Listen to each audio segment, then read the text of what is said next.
Welcome to CTV Sports. I'm Dale Schwetz. And I'm Jan-Erik Franke. Good afternoon to you. And we are live here from the CTV studios, Wellington, Florida. And we're back at the Grand Champions Polo Club, field number 1 today for continuing action in the World Polo League Founders Cup. And this should be an exciting game here from field 1. Field conditions are amazing here, Jan. Let's meet the players. Well, just to latch on to what you were saying, it is going to be a very exciting game because, of course, both of these two teams coming into this game with a 2-0. And remember, the way this tournament is set up is that the winner of the two top players of the brackets will cross over. So the winner will play the runner-up of bracket number 2 and vice versa. So both of these teams looking, of course, to get the win to play then against Casablanca, of course, as we know, in bracket 2 already waiting. So the winner of this will play Casablanca, and the runner-up in this game will play the winner of the other group, which is Audi. And with that being said, let's go straight to the players then. In the white shirts, Kaia Polo. We have Larry Austin at number 1 playing off 0 goals. And then the very strong 7-goaler Lerin Zubiaure at number 2. Sapo Cassette, who is also making his debut here this year at the World Polo League. Great to have him on board. We'll come back to him and all the other 10 goals a little bit later. Santi Toccolino will play the number 4 position with a handicap of +8. And then, of course, the boys in the light blue, Richard Mille.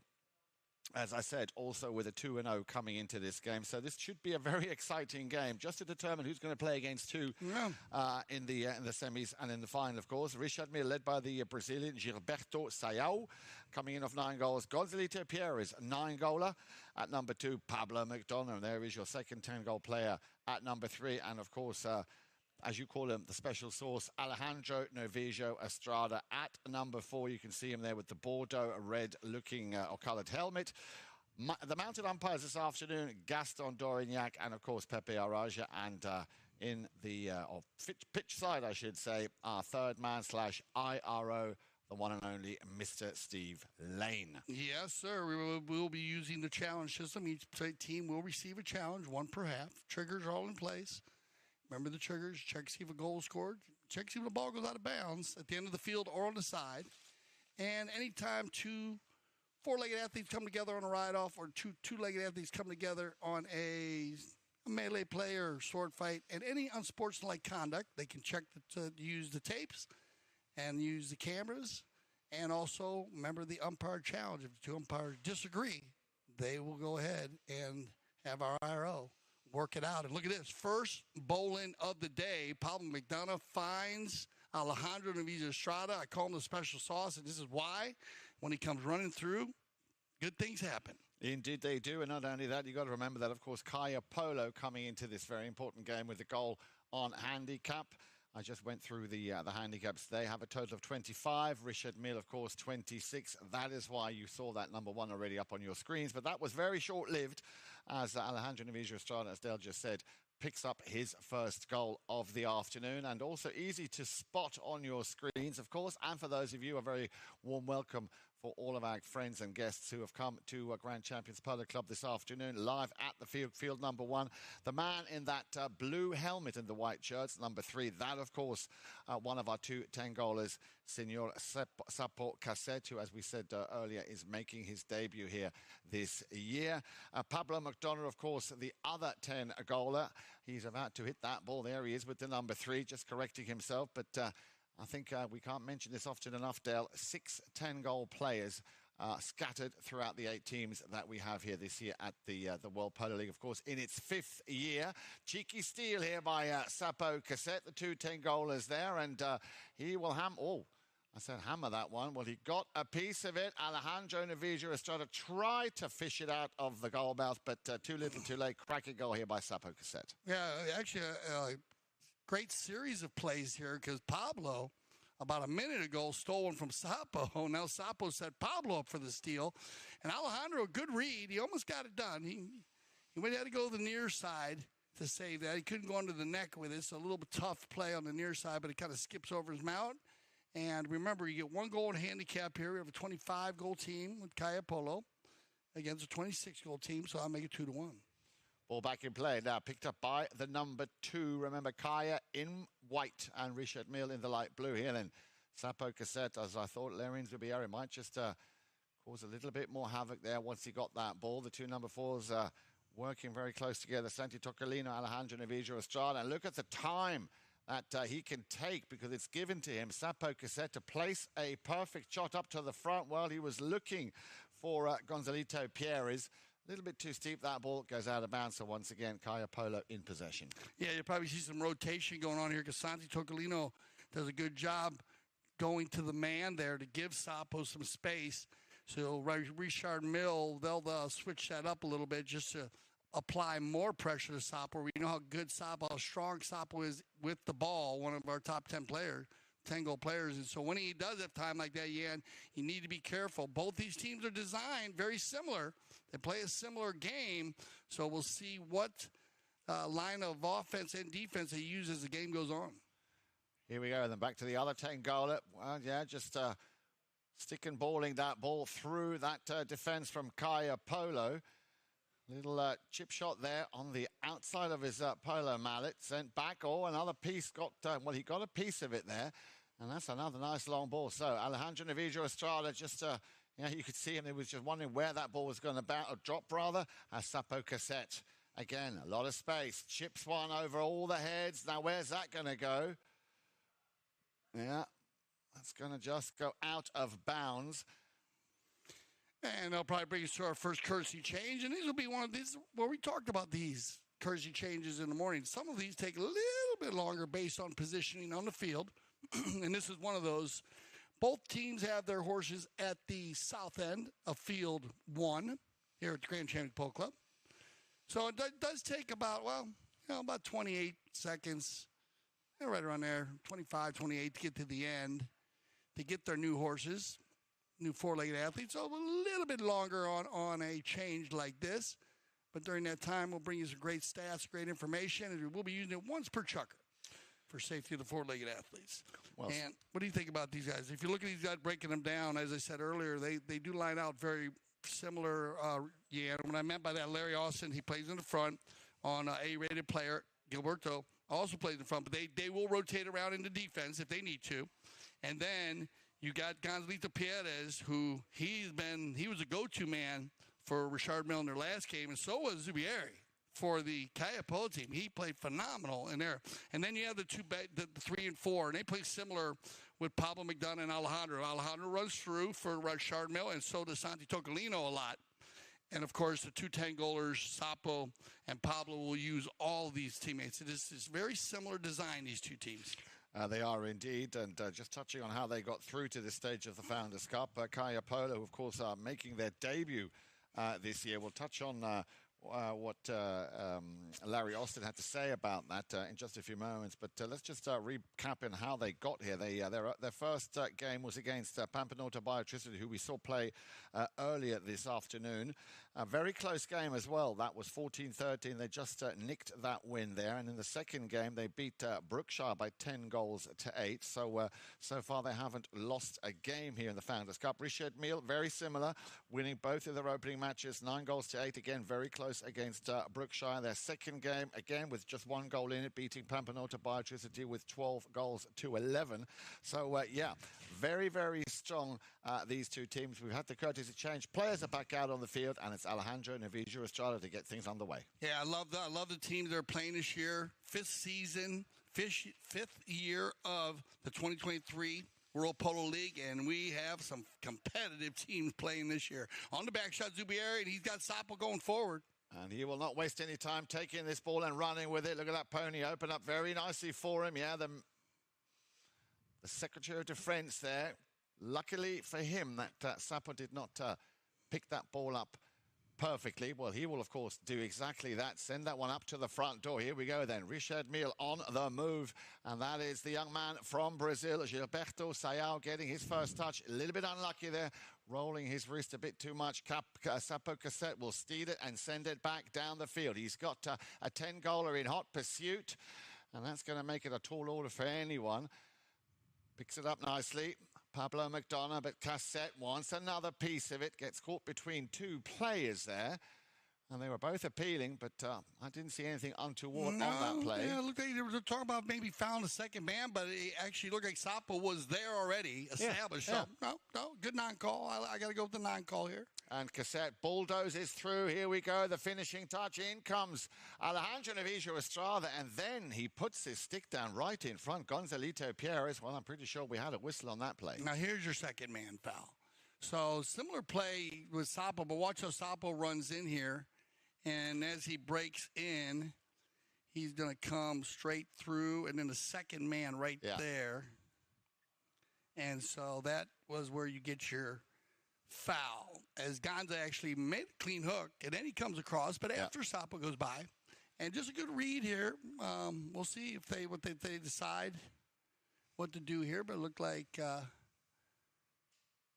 Gonzalito and then Tocolino. Good read by Tocolino to jump in there and make sure he gets behind Sapo. A very smart play by Gonzalito to get in there to meet Sapo. He just couldn't belly out the other ways to have a clean play against San Tocolino. So let's check everybody out here, make sure everybody's okay. We had a little contact down his side. And I think you're going to go with the open goal penalty 2 here based on there was no possession, as Gonzalito actually had the ball. He fouled after the fact. Open goal penalty 2. It'll be Sapo Cassette.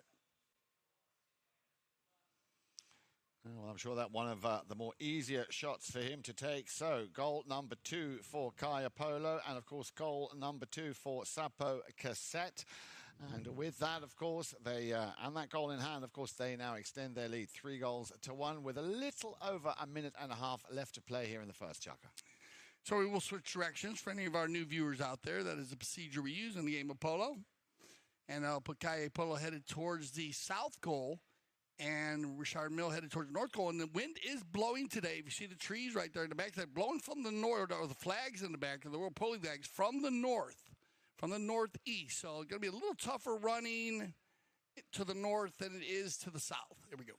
Cassette picks up or intercepts that ball quick under the next shot towards that halfway line. And, well, he timed it just right, picking it up. But you can see Alejandro Navijo Estrada appealing to the umpire, said, surely he must have come across and cut my way on my line, as Santi Tocolino will try to become the recipient of that shot. So it all ended well. Alejandro Navijo Estrada has the ball back, wants to send it back up towards Gonzalito Pierres, but still in possession here, running this one himself. There is the pass to Gonzalito. Now then, what's Alejandro going to do now? He's over on the far side, nearly in the corner. Yeah, and why not indeed try a nice long lofted shot? And look at that, that's what he does. Alejandro Navijo Estrada. Now, wasn't that a coast to coast?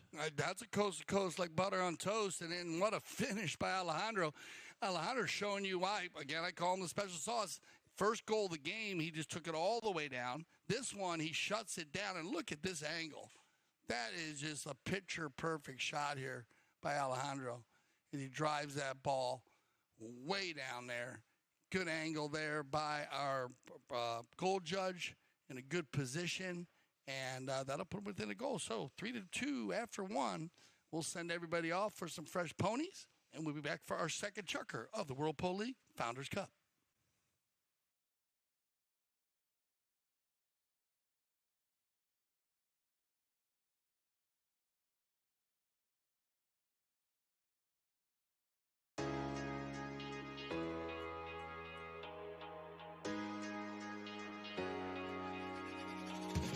Happy to be back in town, playing with the best teams, best boys, and on the best fields.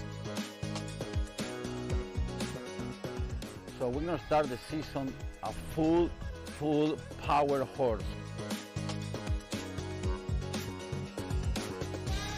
Just happy to be back in Florida. It's hometown. Looking forward to getting back on these amazing fields.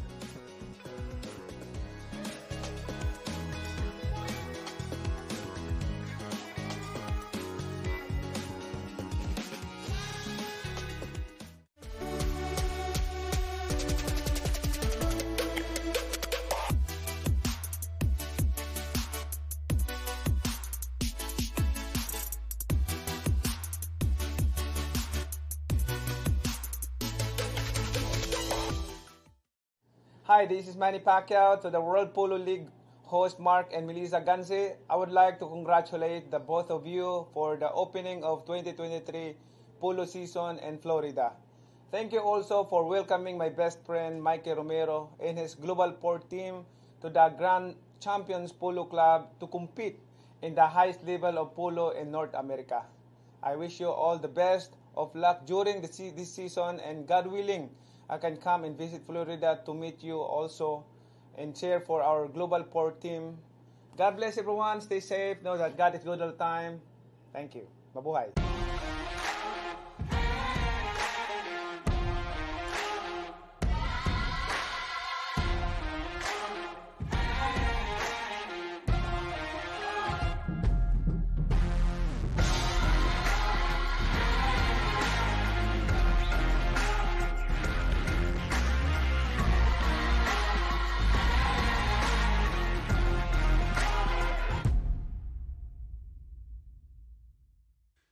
Welcome back to CTV Sports. It looks like we had them lined up here for the second chucker. I'm Dale Schwetz. And I'm Jan Eric Frank. Good afternoon.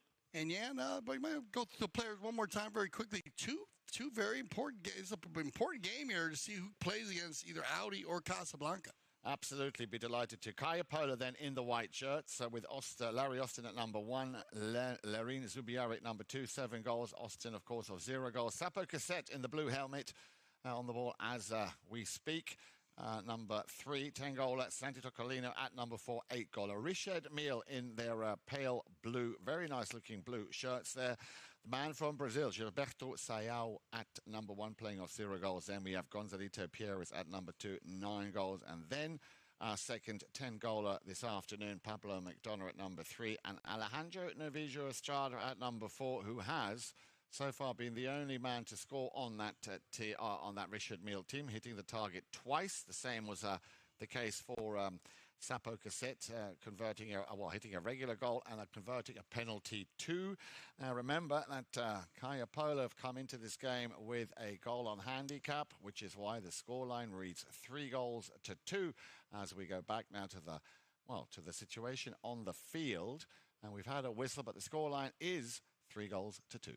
Yes, we're having an injury timeout, and they're just checking everything out, make sure everyone's okay. And so they have the group right there. As you said, Jan, the Audi team is first place in the other bracket, so they will play against the runners-up. And the winners of today will play against Casa Blanca. They will indeed. And the semis. So both teams in. Now just got to figure out where they're going to be placed. And Audi and Casa, two very balanced teams, and all four play kind of similar style. You know, you have Mark Ganzi as the Cobra. He sponsors the Audi team, and he plays front and back. Same thing with Grant Ganzi. They both play front and back, along with Larry and Gilberto. They might play a little bit more rotation, maybe, the Casablanca and Audi team.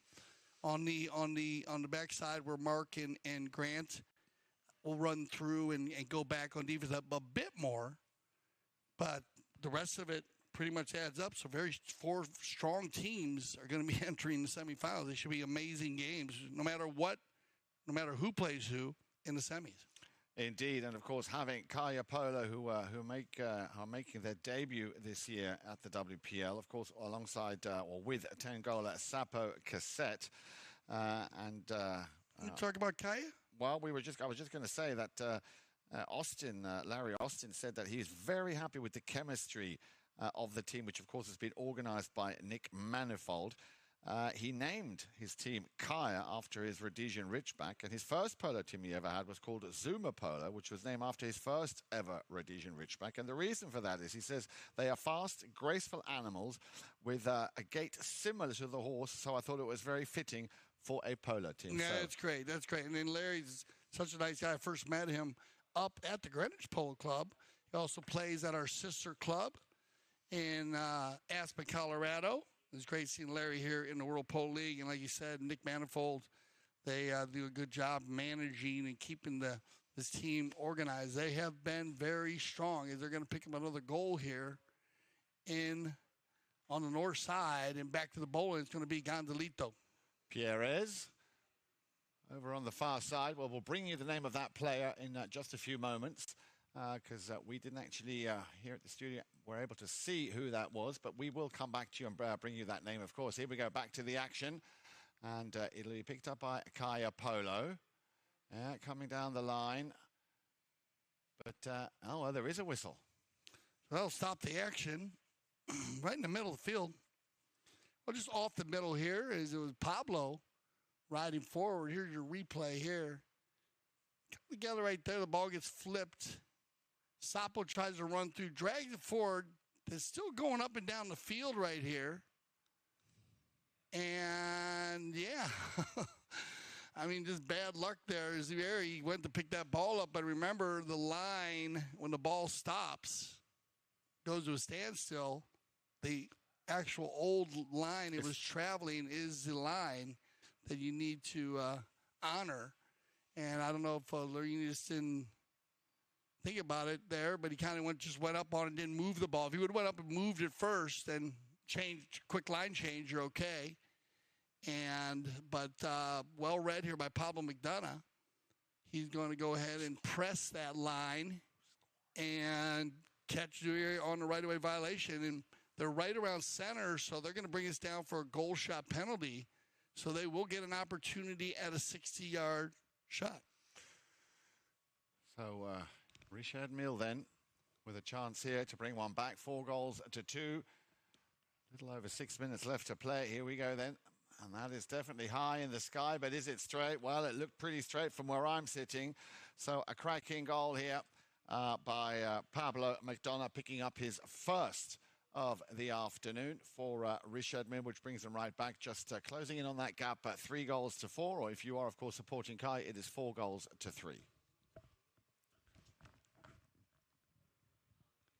Nip and tuck here in the second chucker. And I figured this one will go down to the end. We're going to see these teams keep an eye on them when they switch off on the courtesy changes. Both these teams have been very successful. Well-mounted, both teams. On the loose right here, it's going to be Sapo again. And he's got quite a bit of space there to send that backhand shot. Nobody coming a bit too close to put him under pressure. And this is where they are very dangerous, Dale. They will turn things around very, very quickly. Now then, Zubiari on a very fast pony. There he is, your Secretary of Super Source Defense, Alejandro Navijo Estrada, having to deal with two defending or attacking players, I should say. And that backhand didn't go quite as far as he would have liked. So once again, Zubiari on the ball. Cassette comes in behind. Now then, going up to the front is Larry Austin. But, and he might. Well, he was a bit too far away there. The ball deflecting, coming off the pony of Alejandro Navijo Estrada. And that, of course, is easy pickings for Santi Toccolino. Yeah, just bad luck here.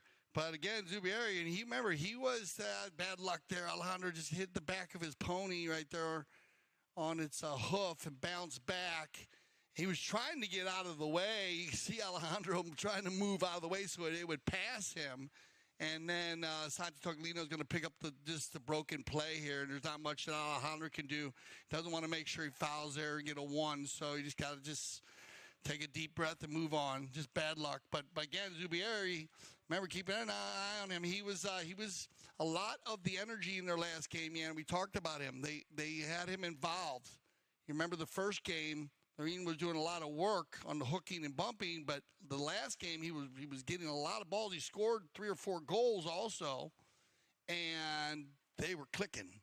Team's going really well. They are indeed, and we have another whistle, but that whistle we will come back to you with, well, we might just see it before we go into the first, well, the second, I should say, courtesy change. Here was the play in front of goal. And, yeah, you can see he's looking up at the sky, not happy. So we'll wait to see what the umpires make of that. So that is where we stand with at this level of this stage of chucker number 2. Courtesy change coming up. And looking at the score sheet here, still anyone's game. Yeah, this game will go back and forth. Both these teams, well, they look where they sit. Look at the standings. And we were talking, if you watch our game this morning, 2 teams that had lower standings, a phenomenal game this morning. So that these teams are getting, they're getting more cohesiveness, each team. And as the season goes on here, they're going to get stronger and stronger as they move through into the middle of the season. Remember, we have all time. They're going to go from the Founders Cup to the Palm Beach Open, and that's what we were talking about this morning. You had that Brookshire, and they looked great this morning. And the Pampa Norte Biotricity team also, very, very, very strong. All the horses look great. The players look great. Great cohesiveness. Just working well together. A high-scoring game today, 15-13. Incredible. I mean, both offenses are working, and these were two teams that just were getting. You read the stats. I mean, the teams got edged out by like a goal. Every game's been so close. So, players coming back out on the field very quickly. We just saw Sapo Cassette just giving some or sharing some of his wisdom with Larry Austin there, wanting to maybe get him involved a little bit more. We're still waiting to get the answer on who scored that goal, but we will bring that to you as soon as we have that name. So we'll get him back out here, and we'll have a penalty 5A from the spot. And they'll do looks like they'll have a three-man huddle here. They're going to send Larry forward. This is a set play. Let's see what they do over here. It's going to be Santi Tocolino. Yeah, let's see what he's got up his sleeve. He's got a bit of traffic in front of him there, the number 2, Gonzalito Pierres. And the ball does get through to Sapo Cassette, but he's got to be careful because Gonzalito will come in for a challenge. Now then, he opens up that pony very nicely. I think that's what he meant by getting Larry Austin a bit further downfield to be the recipient of those long balls. Cassette having to chase this one himself. And it's going to be left or picked up by McDonough, who puts an end to that run. He would have been straight through. Now then, the two Tangolers there you see still very much, well, they were shoulder to shoulder. It'll now be Pablo McDonough. McDonough. Yeah, that's a nice pass straight through the center here. Nice pick up here by the number 2, Gonzalito Pierres. Trying to avoid the hook there from Zubiari. You see the way he just sort of, clever little backhand. Very unconventional, that inside backhand tap there. Yeah, actually, I guess he actually wanted it not to go too far, so he did it the opposite direction. Pablo got a piece of it, but now you have a foot race. Sapo still has it. Oh, clever pickup here by Cassette. There comes the drill up to the front door. Well, he saw that in the corner of his eye. Zubiari was going up with him, but that angle just not quite enough to make that pass complete. But they still, I was going to say, they still have it. Now on the move, it'll be the man from Brazil, Gilberto Sayao. He's got plenty of space. He's got to be careful. The traffic is coming up from behind. There is the pass to try and center that ball. And the finishing touch by Gonzalito Pierres. So well played, Gilberto, and a great finish by Gonza. Yeah, no, Gilberto, we talked about it when he gets out in front, he pulls the team, and he's very steady. He takes his time, and Pablo was running by him. I kind of like that play by Pablo because it looked like Santi was going to be able to maybe do a ride-off on Gilberto and back that ball. So he went as a decoy to get a pass. Didn't make it up to him, but it gave Gonzalito time to get in there all by himself and get the finish. So very well-oiled machine, this Richard Mille team. Ball is back in play. We're coming up to the minute-and-a-half mark. Sapo Cassette sends a special delivery ball down the field. Will that go through? And, well, just wide and unlucky there that they weren't able to keep that ball in play. So 5-4 then here in Chukka number 2 so far. 2 goals apiece. So set play coming. It'll be Alejandro to set this one up, number 4, here for Richard Mille. Most teams have 4, 5, 6 plays that they use on these, as I call them, dead ball plays, or the penalty 5, and they knock in 5A, 5B. Sapo's going to read this. And that's just good defense, and that's the way you turn the defense into offense quickly, and Frank, is Sapo Cassette is going to come across here. It's a little bit light on the hit.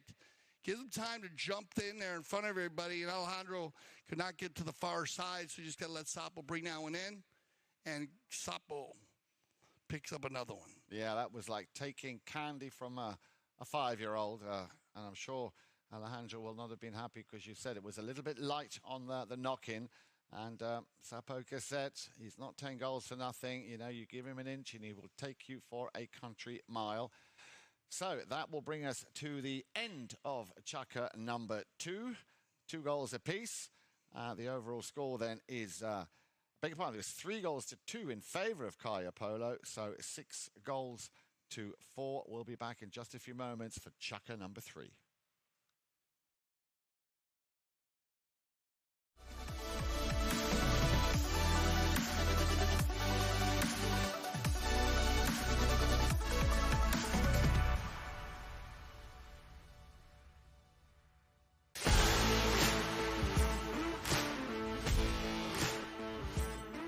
We're here at the Santa Rita Polo Farm where the PTF Polo ASSN Junior Tournament is being held for the first time ever at this location. And I mean, could you get a more beautiful venue? Probably not.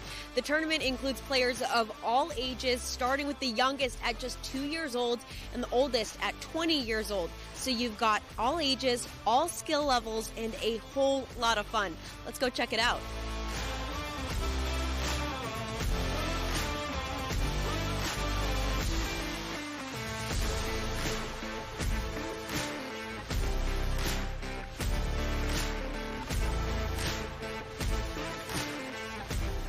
It reminds me of my days when I was in that position playing the kids tournament, and for us it meant the world. So I'm very happy to be here supporting my son and other kids as well, because I think they really enjoy this, and for them it's even more important than for us probably playing the 26 or the 22.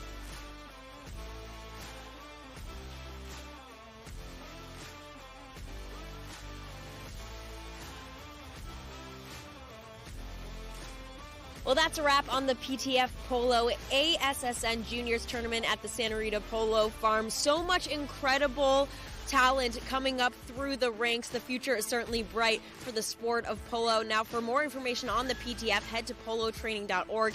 And, of course, head to Chukker TV for all of our awesome content, including full game broadcasts. Third chukker action, and we're live from the Grand Champions Polo Club Field number 1 World Polo League Founders Cup, and a big game to place. Actually, they seed our teams for the semifinals. Love the semifinals. They're always so energizing. Every semifinal. And not only that, of course, coming up on Sunday is the big final. So it'll be interesting to see how those 4 teams will know exactly who's going to be playing who a little bit later on after this game. But very much looking forward to the final, which, of course, will be coming to you on your screens here at CTV Sports on a Sunday. Ball is back in play. Here we go then. The last chukker in the first half, after which, and do please stick around for the halftime stats. They've always been a very interesting read and a very good breakdown to give you an idea of how the teams are actually compared or how they're faring against each other. 7 goals, beg your pardon, 7-11 or 7-10 on the clock now. And, well, a steal, which looked like a steal, but the whistle will stop that one. So get in the corner here, Gonzalito, number 2, with the white helmet. He's going to take it in behind Toglino. Now he takes his time here, looking to try to, it bounces off the pony there, and then comes back to the right. And they're going to go ahead and blow here. And this is what we see. Both teams have challenges.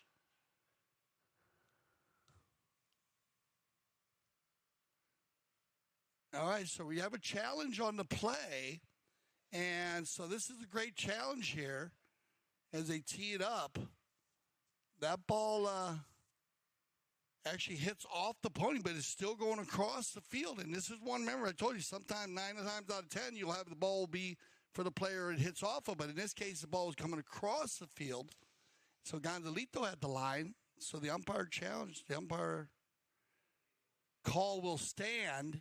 And Kaia Polo will lose their challenge for the first half. But risk-reward matrix, I like the challenge. You know, you got to go for it there. Your third chukker action, yeah, you might save a penalty too on a kind of a weird play. You know, coming off a horse, quick line change. We always talk about it. That's the hardest play in polo for everybody, umpires and the players. And so I like the challenge, but they will lose their challenge, and Richard Mille will still retain their challenge here for the first half. Well, let's see if they're going to need it, because remember, challenges cannot be brought forward into the second half. There is the open backhand from Zubiari, very quickly picked up by Cassette. Now, who has the faster four-legged athlete? Once again, Cassette up against the 9-goaler, Gonzalito Pierres, who has to make sure that he doesn't make a mistake. Now, right in front of the jaws of that goal mouth. Well played here by Gonzalito, stealing the ball back and, getting a nice bit of space, a nice bit of distance between himself and that goal mouth. Super play there by Gonzalito in defense. Yeah, no, it's amazing how quick Gonzalito is there. Sapo is very quick, but he gave him that little stutter step and then hit it forward on the black mare. And Gonza, he's done that 1,000 times. You can see he was very comfortable with that play. He actually had the ball downfield. Larry comes in there, tries to steal it away from Alejandro, and it's picked up here. Tocalia looked like it's going to be picked up here by Zubieri. And he's going to try and lose those two. Well, I was going to say one player. It ended up. There's that long drive up to the front. Once again, Alejandro Navijo Estrada, Cassette, they're appealing, saying that has to be my line, looking straight away to what the umpire will do or maybe not do. Well, you can see complete disbelief here by Sapo Cassette. How did you see that one, Dale? No, you see on the replay. I don't even run a replay on this as it goes off the field. He thinks he was held up. See if we can take a look at it. He might have the knock in quick before.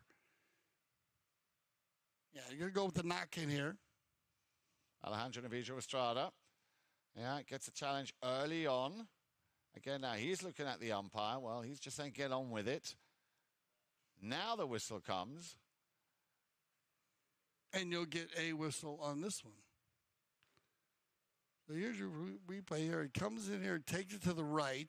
Then it kicks. Actually, he should get a play there because he was getting out of the way. So, yeah, I mean, he fouls actually even before because when he's clearing out. Remember, if Alejandro hit the ball into his horse, that's different. But when a player turns to go out and kicks it, then you need to give him a play anyway. Absolutely. So then he comes back. He comes back to the left, and I think that's what he was explaining to him, that it wasn't the turn back to the left. Even though he really didn't move the ball too much when he turned, either he kind of spun around on top of it. They could have whistled him up there also, but that play there is to give Alejandro a second play. So they'll move it to center for a 5B, and there we go. Maybe a 2-point conversion here. Remember, anything hit from there, and Alejandro hit one yesterday, the 12 goal, 130. This one's going to get put back inside in the red zone. Looking for Gilberto. Cleared out here by Tocolino. Oh, what a great play, Dale. What an absolutely superb play. The ball coming from Alejandro, the extension. It would have been 3 touches, and I do feel for Gilberto. Would have liked to have seen him get that score because that he may be a little too soft with it. He was there, though. He took a good nice shot. I just took it a little bit too easy. A little too easy. Hit it a little too soft. Well, let's see if they can try it again. This time it's going to be Gonzalito Pierres with a nice long ball. Where's that going to go? It's going to go slightly out to the right-hand side. But I do have to say I like the combination, the way these guys are playing together. And once again, commiserations there, Gilberto. You deserve that goal, my friend. Oh, good spacing. Once again, we talked about these two teams spacing very well. They use everybody really well. And there's a good shot of Sapo Cassette. Big close-up there. Amazing polo player. Yeah, I saw him for the first time a few years back in England, and I remember thinking, my goodness, what an incredible player this guy is. And to see him now here at the World Polo League is something very, very special.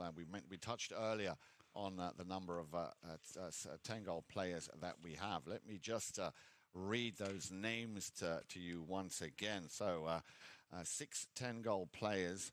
Pablo McDonough, of course, Barto and his brother Heta Castagnola, Juan Martin Nero, Polito Pierres, Sapo Cassette, the 2 9-goalers, Gonzalito Pierres and Juan Martin Zubia.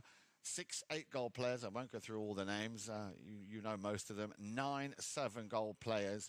Well, this is, if you want to talk about star-studded, well, this is the place to be. And as I say, as we've been saying, this, of course, is the 5th year of the World Polo League, the highest level of polo played anywhere in the world outside of Argentina. And what better place than right here at Grand Champions Polo Club. You got top sponsors, also top four-legged athletes in the world and fields. You put that all together, and that is a perfect recipe for amazing polo. We are happy that you're joining us here on CTV Sports for all of our games. Remember, we're covering everything from 6 to 26. It's going to be Sapo Cassette. Sapo's going to work us down. Remember, on fresh legs after the courtesy change. It's our final courtesy change of the first half. And they're going to go ahead and take advantage of these fresh horses. Now on the backside, he gets, put out cleanly by Alejandro, and then Sapo will ride this one out. So right here, this ball's going to get hit this way. Keep an eye on it right there. And then you're going to have Gonza going this way. And that's where you're going to go ahead and get your whistle. We'll see what they decide on this one. Now, we do still have, you still have a challenge here by the Richard Mille team. So we'll see if those lines all draw out the right way. But that's their calling the right-of-way violation, and they're challenging it. So we'll see. Could be a little bit different angles. When you look at the different angles, you got what the IRO will be doing is looking at the end zone angles. He'll get the end zone angles, he'll get the drone angles, and he'll get the high cam angles. You can choose the different angles, because it tells you see, they're going to say no foul on the play. So Gonzalito was less off the line there than when it came across. And the player was off of the line a bit more, Sapo. So no foul. Okay. So a good challenge. That's what they call, that's what they challenge, and that's why you have the system to be able to look at and check out all the different angles. Ball is back in play. Let's have a look at the clock. A little over 3 minutes left to play. Once again, on the move. Here is Richard Mille, and there he is over on the far side. The Tangola leaves that one for Alejandro Navijo Estrada. He's got a bit of traffic in the form of Santi Toccolino. Leaves him behind. Sapo Cassette put his stick down. Did enough damage to get the ball off Alejandro. So an all-rounder, of course, knowing very well where to be at what time. And that was a very important hook, because I'm pretty sure Alejandro Navijo Estrada would have finished that one off. Again, look at the horsemanship here. Stops, turns, has a little look. Again, nobody coming in for an immediate challenge. And that gives, of course, Sapo Cassette the time he needs to set up and tee up a new play. Now the rotation going. He's going up. Here comes the, the pass from Santi Toccolino. There it is. Trying to feed it back to Cassette. But now, Alejandro Navijo Estrada also going back, getting in situ. And a quick turnaround by Gonzalito. Gonzalito out in front and out on his own. Has a little look. You can hear him virtually through the screen shouting across the field, where are my attacking players? Again, a nice ball up to the front door. Now, we've had this situation before. This time, Gilberto Sayao from Brazil. Has he put it through? Oh, hang on. Oh, yes. Well done, Gilbert. You wished him in, but that is a super goal there. Right, look at this play right here. I mean, he's going to come down the field down here like this, and then the ball's going to go off to the right over here. You see it going this way right there, and then he backs it into there. Unbelievable. Look at this. Look at it. Just going to trickle across. Wow, well done, Gilberto. Just staying with it. Had a little trouble with the approach shot. No problem. Went right to the tail shot. And just a little heads up also, we did, the Richard Mille still has a challenge here. It was an umpire trigger. Gotcha. Down at the play down inside the 60 with Sapo and Gonzalito, and where they had no foul on the play. So they still retain a challenge here if they needed it here in this last 52 seconds. Here's Pablo. McDonough. So that goal, which was very much in the making, I'm sure he will be very happy with that. It was, it's one for the record, for the history books. That really was a cracking goal. Another whistle will stop the action. Yeah, no, this is where, and also they used their challenge. This ball's going to go straight across here. And then watch, Pablo's going to bring it back this way. And then you want to check the space in between here. See how Sapo came in and then up. Yeah. So, the problem is Sapo's moving across there, and there's still not enough space in between them. I mean, I know Sapo's thinking because he went to a standstill, there's no danger in pulling away, but you can see the drone footage is a lot closer than, and like I said, they have no challenge. So there's no look at that at all anyways. We got to look at it there anyway. We kind of think it's a good call by the Mount officials. They stay very consistent on those distances in the World Polo League. And a big play here because with just before the horn and the half, this could be the end of the third chucker, make it or miss it.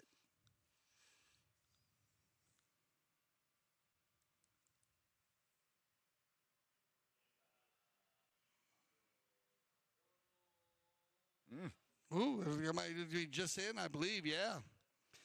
Just in. Well done, Pablo McDonough, picking up his third penalty here in the first half. Good shooting, Pablo. And more importantly, he's going to put him ahead by a goal, and that's going to end our first half of play, Yan. So pretty close start here. And yeah, they're going to come to the bowling, but that after that, the 32nd horn and ring, so that would end. So I'll ride off, and we'll give the team a little break here. We're going to go ahead and take a good look at our halftime stats and break this first half down for you. Here we go. 7-6, you saw that, and this is going to be close. 9, look at Kaia with 9, 8 with the Richard Bill. Knock-ins, though. Kaia Polo missing the goal 3 more times, Jan, and look at it in a close game like this. That's the big difference. Besides Richard Bill winning, 90% of the throw-ins. So that's a few more possessions. We talk about the possessions all the time. Fouls committed. Kaia also fouling 2 more times. Not bad, though. Both teams very clean with 4 and 2. I mean, that you can be happy with that. And then, but penalty scored 2 and 1. So not too bad on the just probably Kaia maybe taking a few more shots. Maybe they'll talk about the shots they're taking. They missed a goal a few more times. Otherwise, I mean, this is a super polo game. So there's a good shot of the Kaia team. We're going to go to a little commercial break, and we'll be right back here on CTV Sports for our second half of the 2023 World Polo League Founders Cup. This is a championship meet. All the best jockeys in the world are here, and I'm excited to ride against them. We back. And you get to watch some really incredible, talented athletes out there. Yeah. To us, it's a place to be in the winter. I love Gulfstream Park because of the racing. The palm trees, the beach is right here. The horse racing is some of the best in the country. A lot of good horses come out of here. If you want to go to the next level, Gulfstream Park was the place to come. I remember the first time I came to Gulfstream, it was like this big fairy tale place. All the history. And all these great horses, trainers, jockeys. It was everything that I ever dreamed of.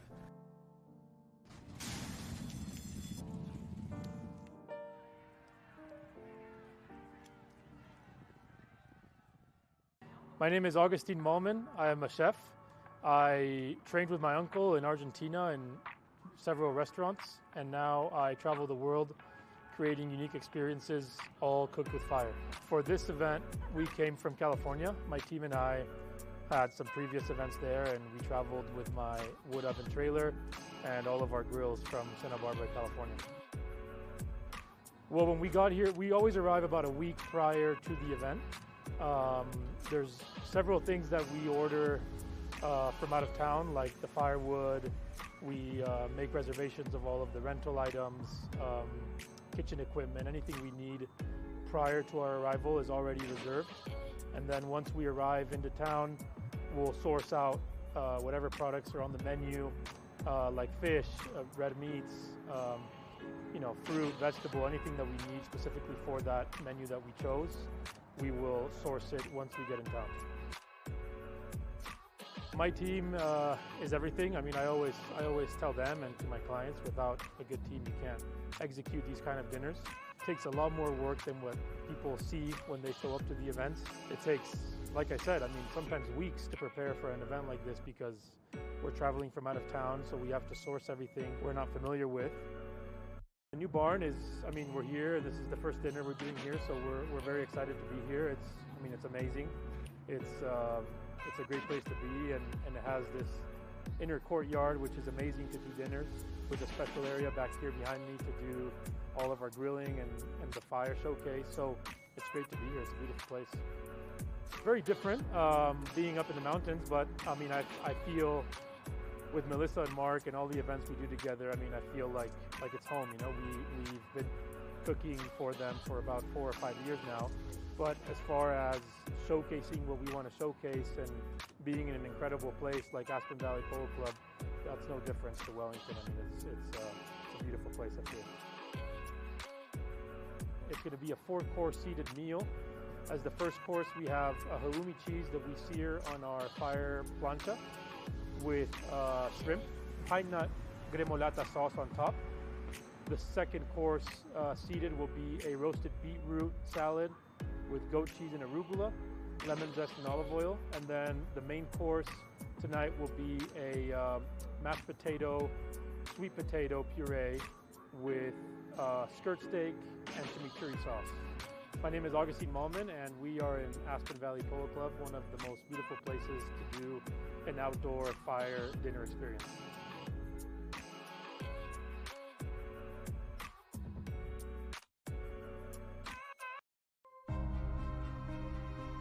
Foot golf is a kind of life, and also it's a combination about golf and football.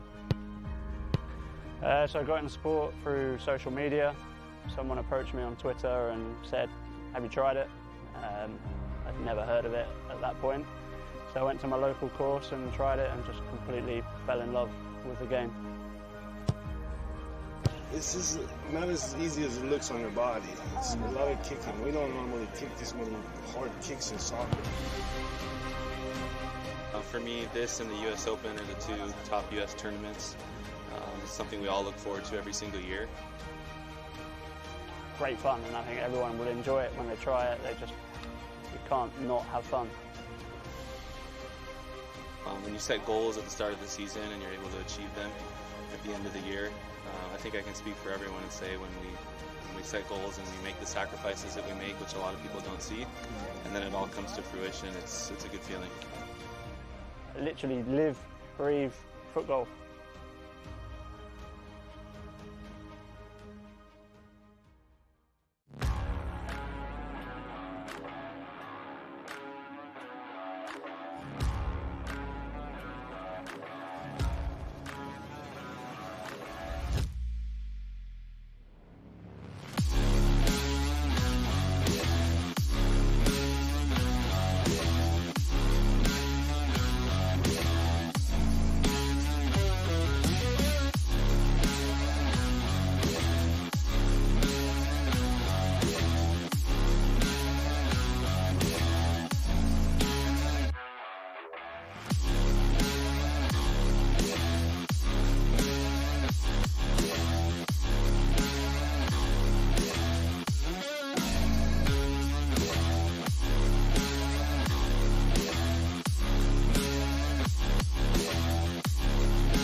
We were excited to start.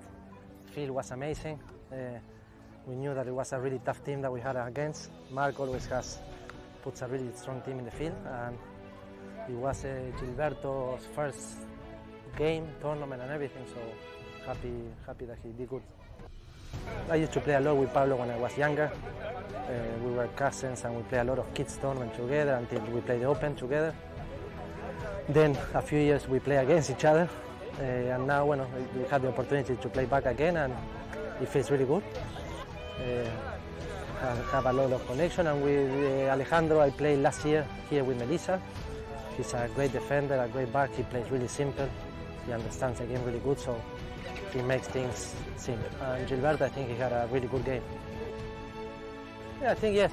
This is a single elimination tournament, so winning today was keeping one foot in the tournament, so it was really nice now that we have another game in the weekend to keep playing, and yes, a lot of fun.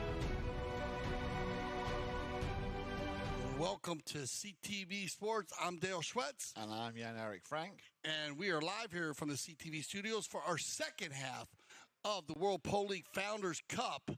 And, well, very close half here in the beginning. Deanne, we have 7-6. And we knew it was going to be one of these games where these two teams line out so similar, the way they play the style of polo.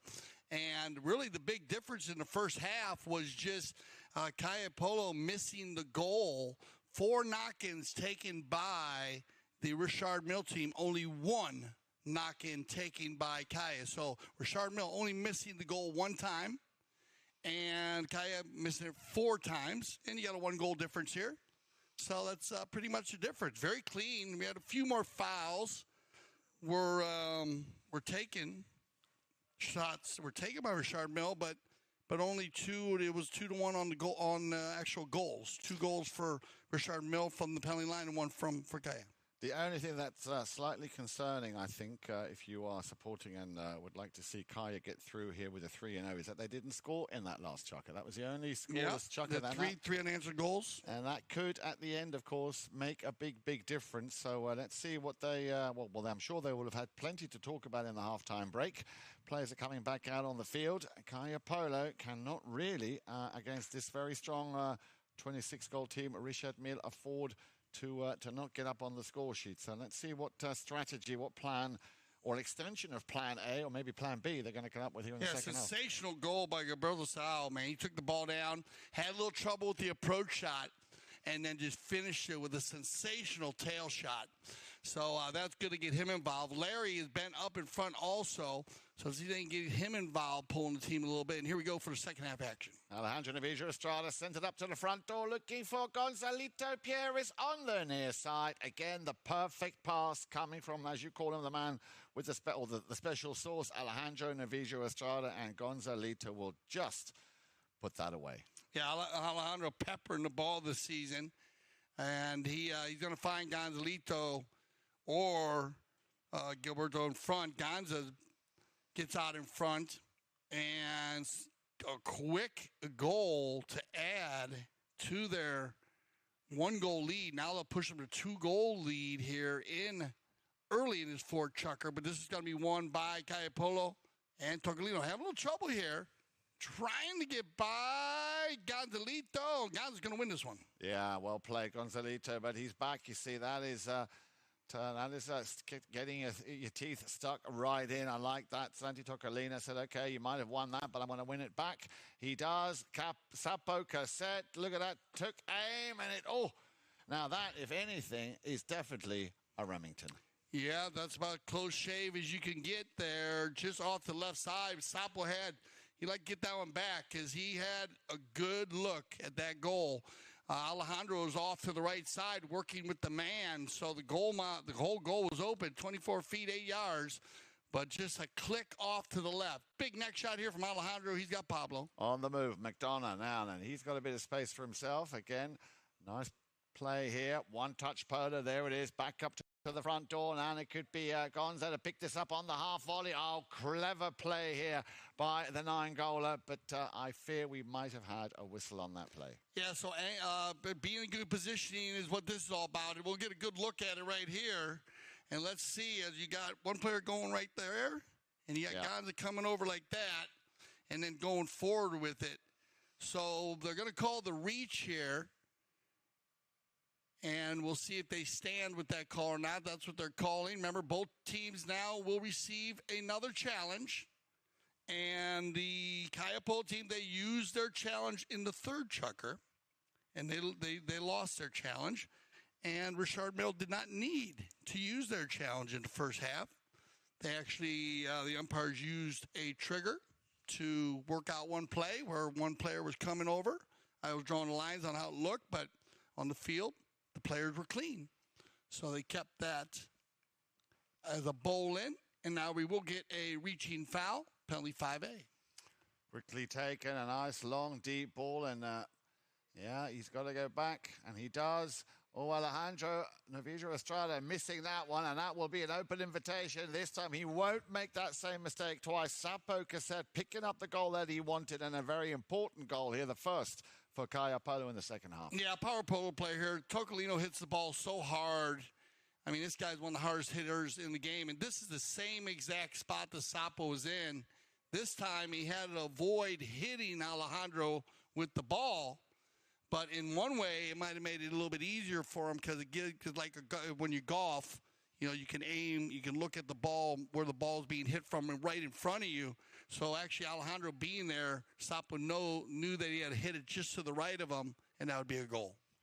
And this could be the next goal in the making here. Alejandro will put his stick down and pushing it over, but it just ran out of steam there. Well, very unlucky again. Very, very quick, as you would call it, power polo play. And very unlucky there for Alejandro Navijo not to put that one through. So Kaia Polo dodging a big, big bullet here. Great pickup from the number one, from Larry Austin, to try and feed the ball back to Sapo Cassette.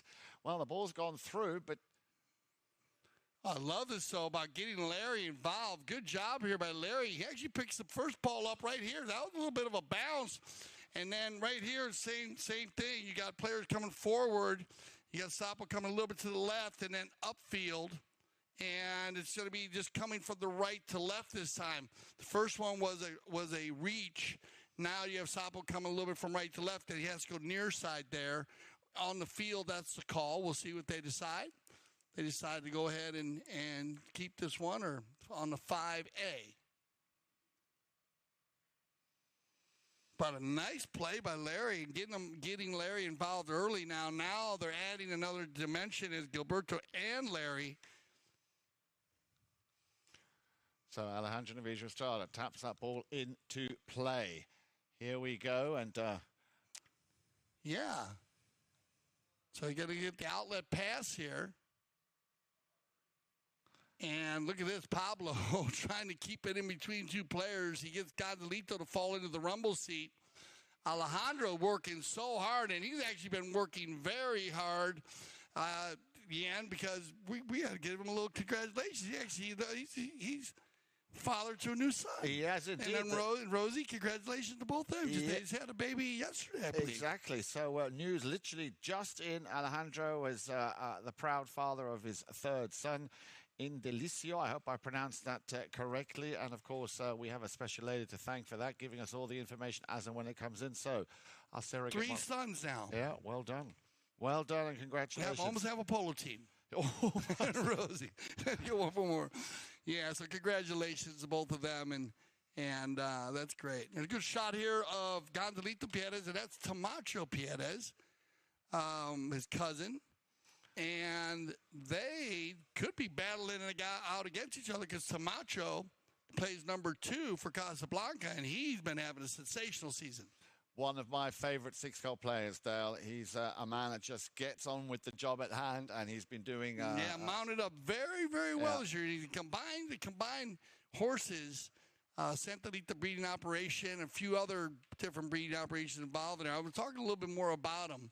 But he is mounted up, and he's just doing a great job. He plays in front of Barto Casanola, and, of course, they play with Grant Ganzi, and that team does an amazing job also, and Jesse Bray.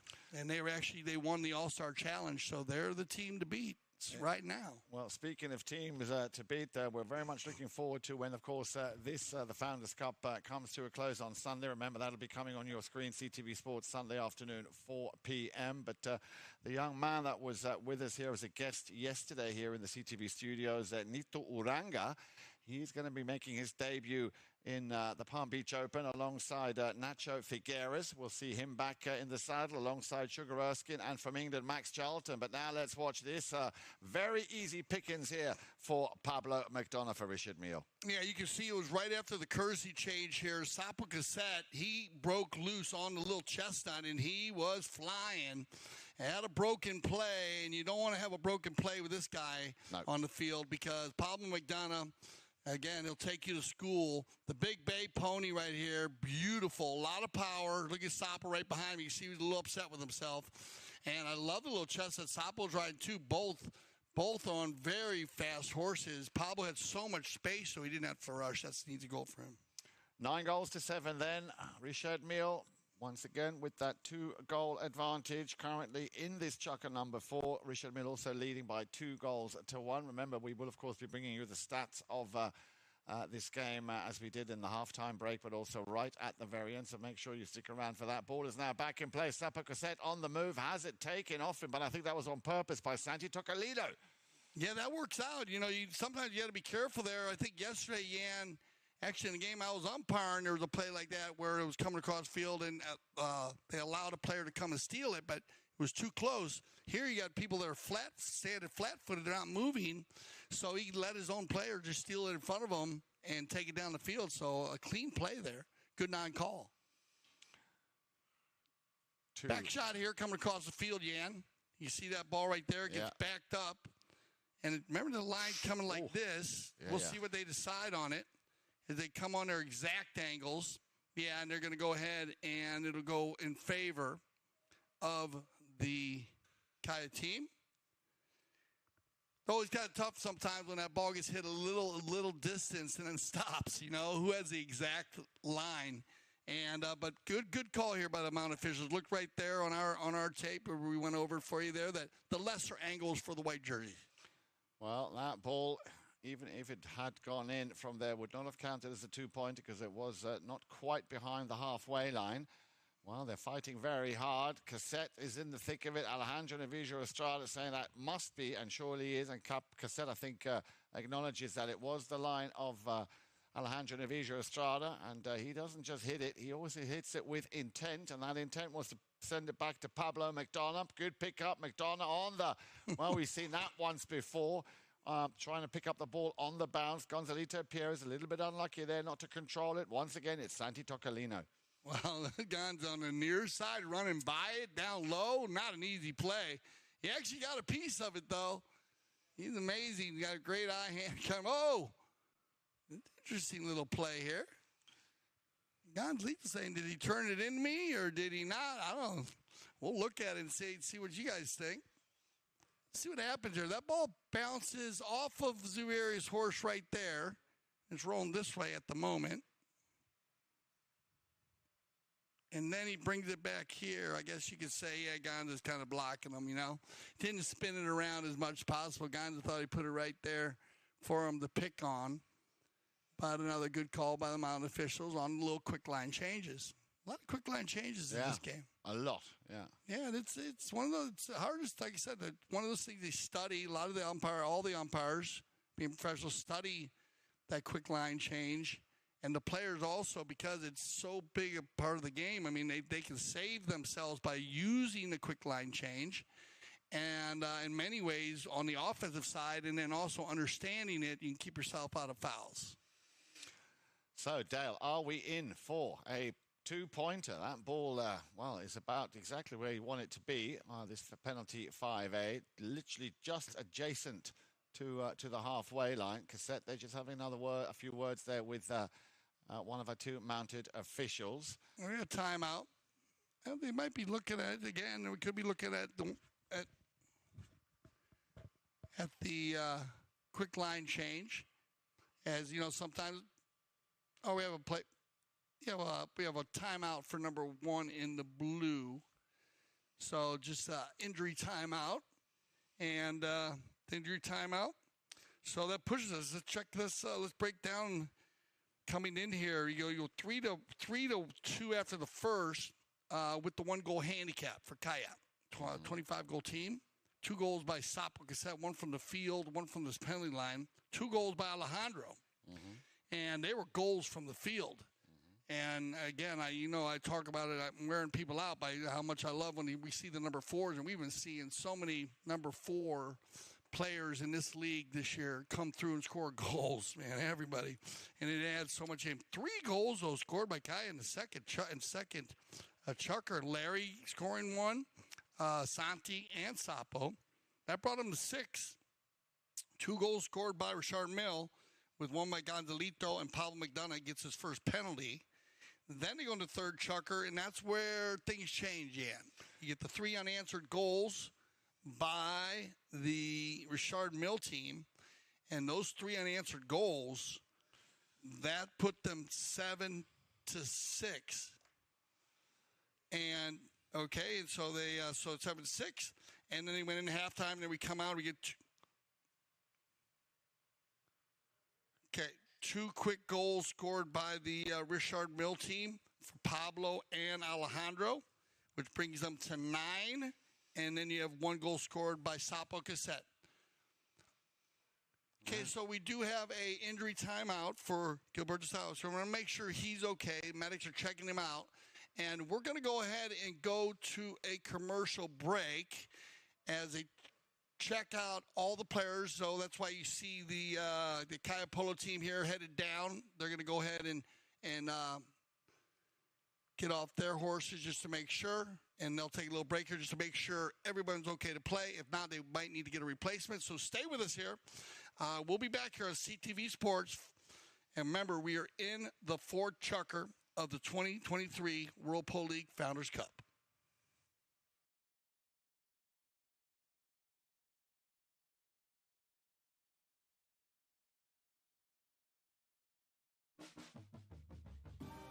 This is a championship meet. All the best jockeys in the world are here, and I'm excited to ride against them. We back. And you get to watch some really incredible, talented athletes out there. To us, it's a place to be in the winter. I love Gulfstream Park because of the racing. The palm trees, the beach is right here. The horse racing is some of the best in the country. A lot of good horses come out of here. If you want to go to the next level, Gulfstream Park was the place to come.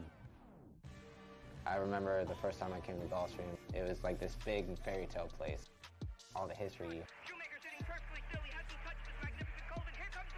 And all these great horses, trainers, jockeys.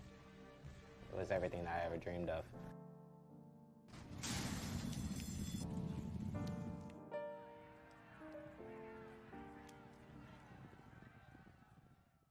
My name is Augustine Malman. I am a chef. I trained with my uncle in Argentina in several restaurants, and now I travel the world creating unique experiences, all cooked with fire. For this event, we came from California. My team and I had some previous events there, and we traveled with my wood oven trailer and all of our grills from Santa Barbara, California. Well, when we got here, we always arrive about a week prior to the event.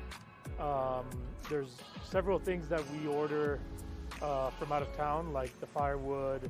We make reservations of all of the rental items, kitchen equipment, anything we need prior to our arrival is already reserved. And then once we arrive into town, we'll source out whatever products are on the menu, like fish, red meats, fruit, vegetable, anything that we need specifically for that menu that we chose. We will source it once we get in town. My team is everything. I mean, I always tell them and to my clients, without a good team, you can't execute these kind of dinners. It takes a lot more work than what people see when they show up to the events. It takes, like I said, I mean, sometimes weeks to prepare for an event like this because we're traveling from out of town, so we have to source everything we're not familiar with. The new barn is, I mean, we're here. This is the first dinner we're doing here, so we're very excited to be here. It's amazing. It's a great place to be, and it has this inner courtyard, which is amazing to do dinners, with a special area back here behind me to do all of our grilling and the fire showcase. So it's great to be here. It's a beautiful place. It's very different being up in the mountains, but I mean, I feel with Melissa and Mark and all the events we do together, I mean, I feel like it's home. You know, we've been cooking for them for about 4 or 5 years now. But as far as showcasing what we want to showcase and being in an incredible place like Aspen Valley Polo Club, that's no difference to Wellington. I mean, it's a beautiful place up here. It's going to be a 4-course seated meal. As the first course, we have a halloumi cheese that we sear on our fire plancha with shrimp, pine nut gremolata sauce on top. The second course seated will be a roasted beetroot salad with goat cheese and arugula, lemon zest and olive oil. And then the main course tonight will be a mashed potato, sweet potato puree with skirt steak and chimichurri sauce. My name is Augustine Malman, and we are in Aspen Valley Polo Club, one of the most beautiful places to do an outdoor fire dinner experience.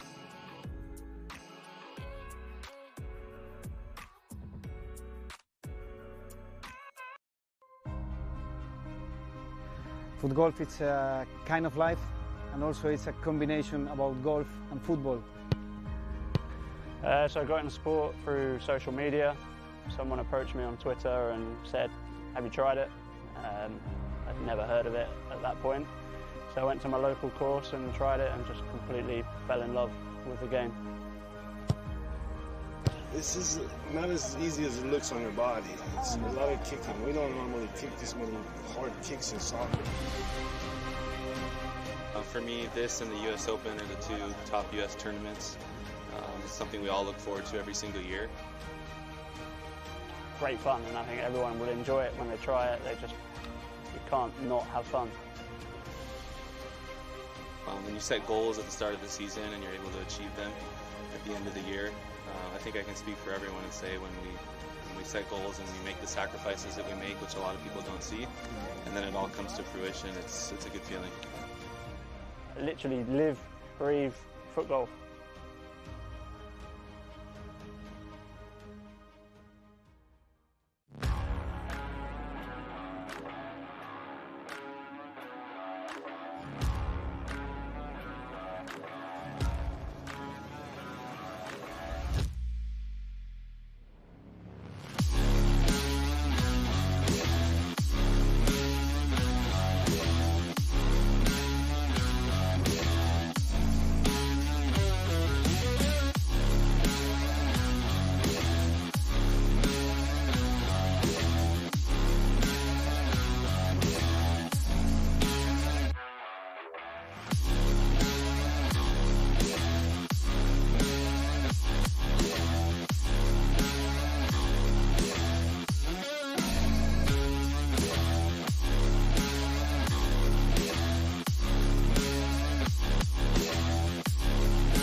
We were excited to start. The field was amazing. We knew that it was a really tough team that we had against. Mark always puts a really strong team in the field, and it was Gilberto's first game, tournament and everything, so happy that he did good. I used to play a lot with Pablo when I was younger. We were cousins and we played a lot of kids tournament together until we played the Open together. Then a few years we play against each other. And now we had the opportunity to play back again, and it feels really good. Have a lot of connection, and with Alejandro I played last year here with Melissa. He's a great defender, a great back. He plays really simple. He understands the game really good, so he makes things simple. And Gilberto, I think he had a really good game. Yeah, I think yes. Well, this is a single elimination tournament, so winning today was keeping one foot in the tournament, so it was really nice now that we have another game in the weekend to keep playing, and yes, a lot of fun.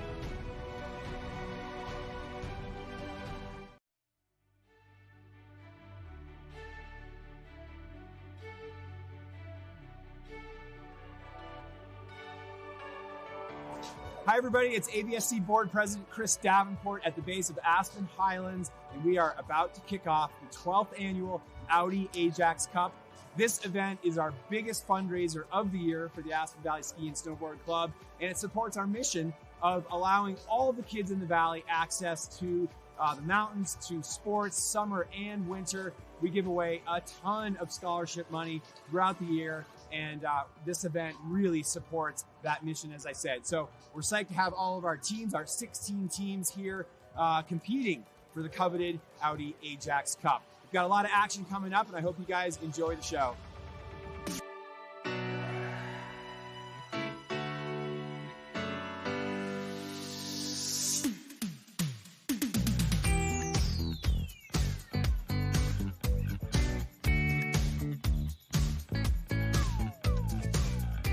I think ski racing is something very, very important sport in general for the youngsters, and it doesn't matter much if you become world champion, Olympic champion, World Cup champion.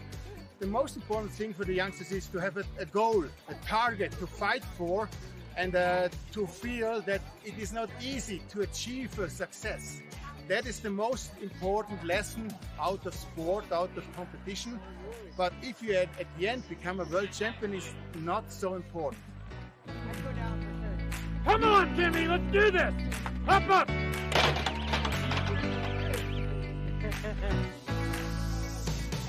You know, this is ABSC's largest fundraiser for our club. You know, and I think the true importance of this is we are making a conscious effort to make sure that kids in the Roaring Fork Valley have the opportunity to get on snow, ski, and snowboard. You know, and in this particular year, we've got over 600 kids that are receiving over $600,000 in scholarship money and financial aid. And that's possible for our club because of this event.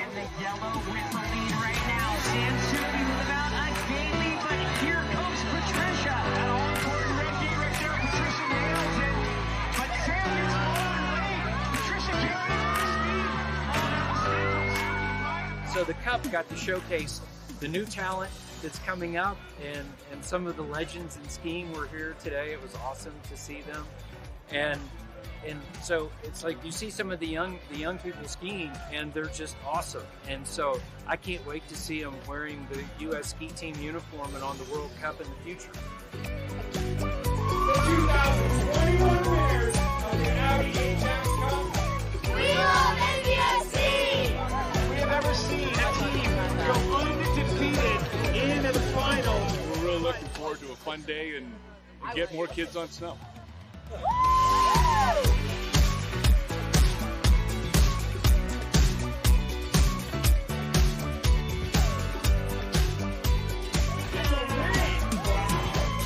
That was good looking skiing by both of those athletes. And Team Alps, your winners of the 2021 Audi Ajax Cup. Unbelievable right there.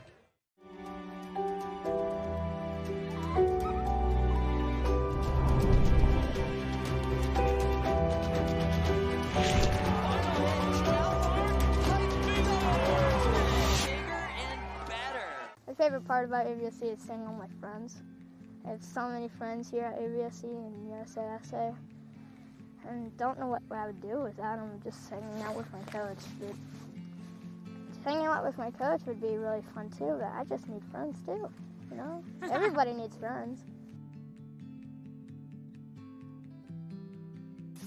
ABSC is like a really fun place because you get to make jumps, new friends, and get to ski a lot of places.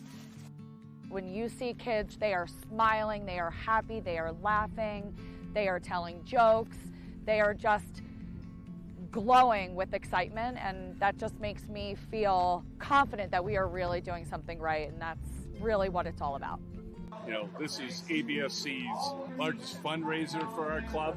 You know, and I think the true importance of this is we are making a conscious effort to make sure that kids in the Roaring Fork Valley have the opportunity to get on snow, ski, and snowboard. So I've been a part of the Aspen Valley Ski Club since I was 10 years old, and growing up in the valley was a really special experience because you're open to so many different opportunities, and one of which is being able to ski. And I never really thought that my dreams would come true, but now Aspen Valley Ski Club has allowed me to ski for a living, and I can never be more grateful for being a part of the club. We love ABSC! We love ABSC!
This is a championship meet.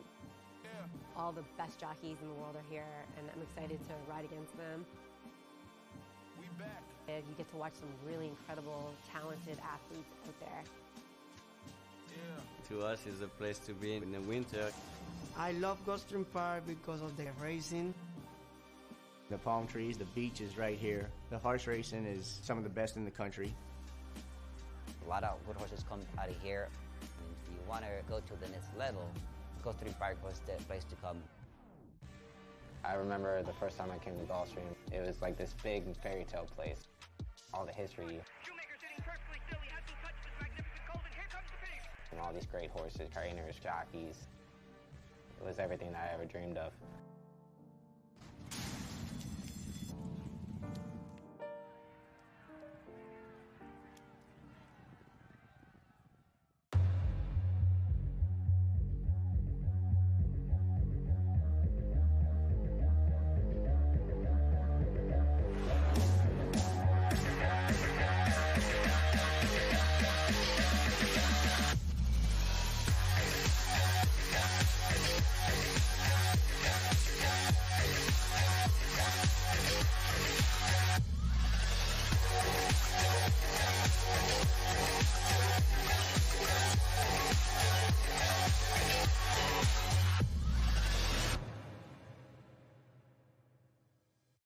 Welcome back, and thank you for your patience here at CTV Sports. And there you go.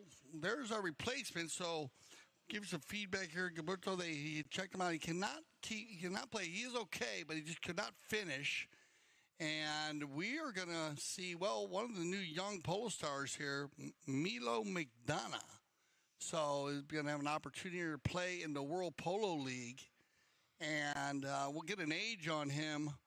Because we've had some young players play in the World Polo League, and he'll be playing alongside his father, so that should make him very comfortable. And Gonzalito Perez and Alejandro, and we send our love to Gilberto, make sure he is okay. He might have get the exact reason for his injury, but he is stable. There's no issues there. He must have pulled somewhere. But he could not continue, so we have Mille McDonough. And I watched Mille McDonough play polo all summer long at the Aspen Valley Polo Club. And this little boy, this kid, he is a polo player. So he's going to be fun to watch. He's a little guy, but he's very strong, and he's a great rider. Watch him. So what do you think, Ian? I think it's great. I think it's absolutely great. And the fact that, once again, we've got a father-son combination playing here, I think is absolute magic. And very much looking forward to seeing it. I mean, I've seen him play a few times as well in the 6-car. I think I saw him play earlier. Yeah, he's been playing here. He's been playing in PTF and all the polo here this winter at the Santa Anita Polo Farm also. And, of course, he eats breakfast with Tengol every morning. Yeah. So we know they talk polo. So we'll keep an eye on him. But thank you again for your patience here on CTV Sports. We are in the fourth chukker with 1:10 left, 9-7. And Kaia Polo, Larry Austin, Lorene Zurieri, Sapo Cassette, and Santi Tocolino, they're in the white jerseys, and in the blue, Mille McDonough now, filling in for Gilberto Gonzalito Perez, who's on the fly right now, Gonza, looking to get another one. Oh, he didn't like that. No, he didn't like that. Pablo McDonough and Alejandro Navides-Trout, and they're in the light blue jerseys. Well, Kaia there dodging a very, very big bullet here. I could have sworn that he was going to put that one through, and you could see he was not happy with himself there at all. Now then, down to the last few seconds of play, and will they get another chance? Yeah, well done, Tocolino. Yeah. That's good clock management right there. And you want to leave the field here. You want to leave the field and have control of the ball. So we're going to go ahead and go to a little commercial break. So stay back. We'll be ready for our fifth chukker play.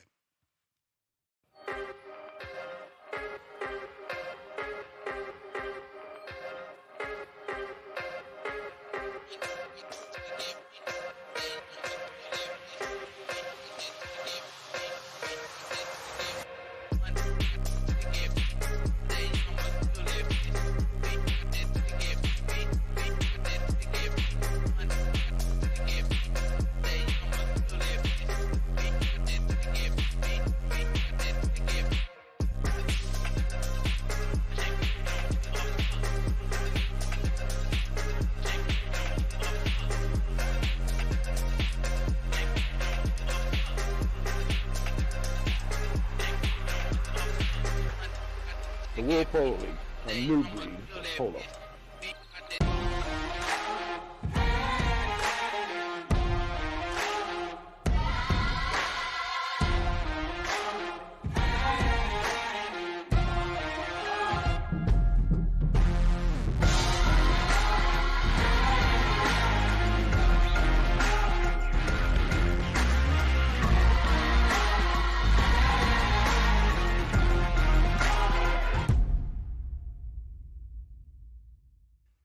All right, so very quick change here as we had a timeout for Gilberto Sao, who was injured and playing a good game. Actually, Gilberto had a fabulous goal in the third chukker, and he's being filled in by Mille McDonough. And there's a good shot of Mille. And we're going to start out with a possession play on a knock-in here in favor of Kaia Polo in the white jerseys. And 9-7 here. Gonza, he was a little upset with himself. He had the opportunity to take it ahead by 3 there. Just kind of skipped over his mount over a little mishit. And we ended the chukker now, and we're going to start with this knock-in here. What do you think? Well, I think that I'm still waiting to see what strategy or plan B or plan A still even Kaia Polo are going to come up with. Remember, in that third chukker, no score. The one coming from Sapo Cassette in chukker number 4. But again, 2 goals scored by Richard Mille in that fourth chukker. So, yeah, I mean, they dodged a big bullet there. They were lucky in so much that Gonzalito missed that one because that would have put them up by 3. So I'd like to see Kaia get a little bit more aggressive here, get a little bit more proactive because they need 2 quick goals, and we've seen them play so strong. You know, they won chukker number 2, 3 goals to 2. But for me, still, chukker number 3 is where we had a bit of a turning point. Let's see if they can turn things around. Still plenty of time here in chukker number 5, and of course the chukker thereafter. And that could be a nice little pickup here by the number 4 by Santi Toccalino. Yeah, puts it through. Santi Toccalino. Nice pass here by Zubieri. Right inside, just perfectly behind Alejandro. Alejandro had to pull out of there to let Pablo come make a play. And Toccalino, what a beautiful animal that was. He's a 4-legged athlete. He was going right to the left side, just jumped to the right. He snuck it in underneath Alejandro's rear end right there, right behind his gray mare, and it just trickles in. So 1 goal difference here. Remember, Mille McDonough playing in number 1 now in the light blue jersey. Ball's back in play, picked up straight away met by the 2 10-goalers. There you have it. Pablo McDonough and Sapo Cassette. McDonough will turn things around here. Wants to create a little bit of space, and you can see he's doing a good job. Larry Austin, they're just holding back. Here comes a little under the neck shot. And wow, what kind of remedy is there against that, Dale? Yeah, no, that's just a little ducking and diving, bobbing and weaving move. He goes to the outside. Watch him move to the right side here as he goes to the space. He goes that way, and then he fires this thing just like that and drops it right in there with a nice little lob wedge. As I said, he's a very good golfer, Jan. You don't want to play him in golf, trust me. I got to play 2 holes with him. Yeah. And on our talk show, The 60, and I had a lot of fun out there with him. And I almost got him on the second one, but he's a very good golfer. Loves the game of golf, Pablo McDonough. What a goal. So, ball is back in play, and with that goal, of course, double figures now for Richard Mille, restoring that 2-goal advantage. We are in chukker number 5, and I'm pretty sure that man, Gonzalito Pierres, would like to redeem himself after that miss. Here he might have a chance. There was a whistle, and I think... that ball's going to come across here. It's just a little change, quick line change.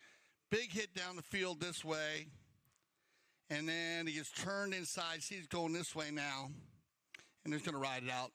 Gonzalito just tried to go for that one, thinking he'd get there because he had to spin around. Just a good play by Santi Toccalino to turn quickly on it. Gonzalito almost got there.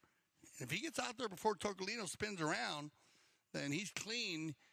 But, when it comes to do we take risks, you're also got to watch out because remember, anything around the center there, around 20 yards in, and based on where the players are positioned on the field. They are going to move that ball down to the 60-yard mark. So this will give the Kaia Polo team an opportunity at a goal shot penalty. And down by 2 goals, they want to try to be successful here on this opportunity here. Sapo and Tocolino, Santi Tocolino. Big shout out to the Tocolino family in Argentina. Santi Tocolino, father, watches all the games. All his sons play. And so a big shout out to Senor Tocolino. Hola, Senor. Todo bien in Florida. And CTV Sports. And, yeah, he's a great guy. I got to meet him. We got to meet him. Got to meet him out there on the side. He was down here in Florida. Comes to Florida every so often. There you go. Sapo's going to do the honors, though. Santi and Sapo, they pass the stick back and forth. And here's Sapo Cassette with the penalty. 60-yard shot.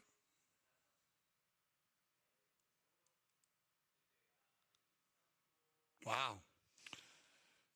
You're going to say dead center. That's about as good as it gets. Are you surprised? Hits the ball deep for a little dude. No, I'm not surprised at all. No, I'm very good friends with Sapo. I've watched him play for many years. I'm good friends with the family, and he's an amazing horseman. He's one of those guys so good with the ball, but he's got the ability to snap it, similar to Nick Rodan style. You know, when it comes to hitting the long ball. Loose ball play, turned around, and it's going to be controlled by Alejandro. Navijo Estrada. 1 goal in it at the moment. Oh, no, we had a whistle. Yeah, a little whistle there, and just there coming from right to left. See this ball's going to pop out. Comes out here this way. Right there. Yeah. And there, Larry's going to come just a little bit over to the side there. Got to get a little bit earlier, Larry, out front there to get out in front of Alejandro. Totally 5-8. Quickly taken by the man with the number 4 on his shirt. He would, send that one up. Again, Gonzalita not hitting that ball the way he would have liked, and that'll be an open invitation now for Sapo Cassette, but he runs right into the path there of McDonough. McDonough gets a piece of it, but so does Lirin Zubiauri. Gonza now also back. Still the man with the number 2. Now we know that he's a big hitter. Where's that going to go? Slightly out to the left-hand side. Can he push that one back into the danger zone? Santi Tocolino tried. Didn't quite make the contact he wanted. So now Pablo McDonough, well, sends that one. And now look at this. This would be the first touch. And what a solid first touch by Mille McDonough. And again, second touch. Nice. It looks over his shoulder. And...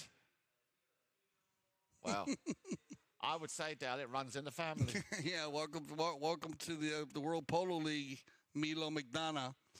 And what does Zubiauri got to do? Look, but not just that, he goes offside and near side. Well done, Milo. Keeps his head down, keeps his shoulders, takes a good look in the back, knows that he's got time, doesn't need to look back anymore. Has a little bit of a miss hit here, but stays composed, no problem, finishes it off.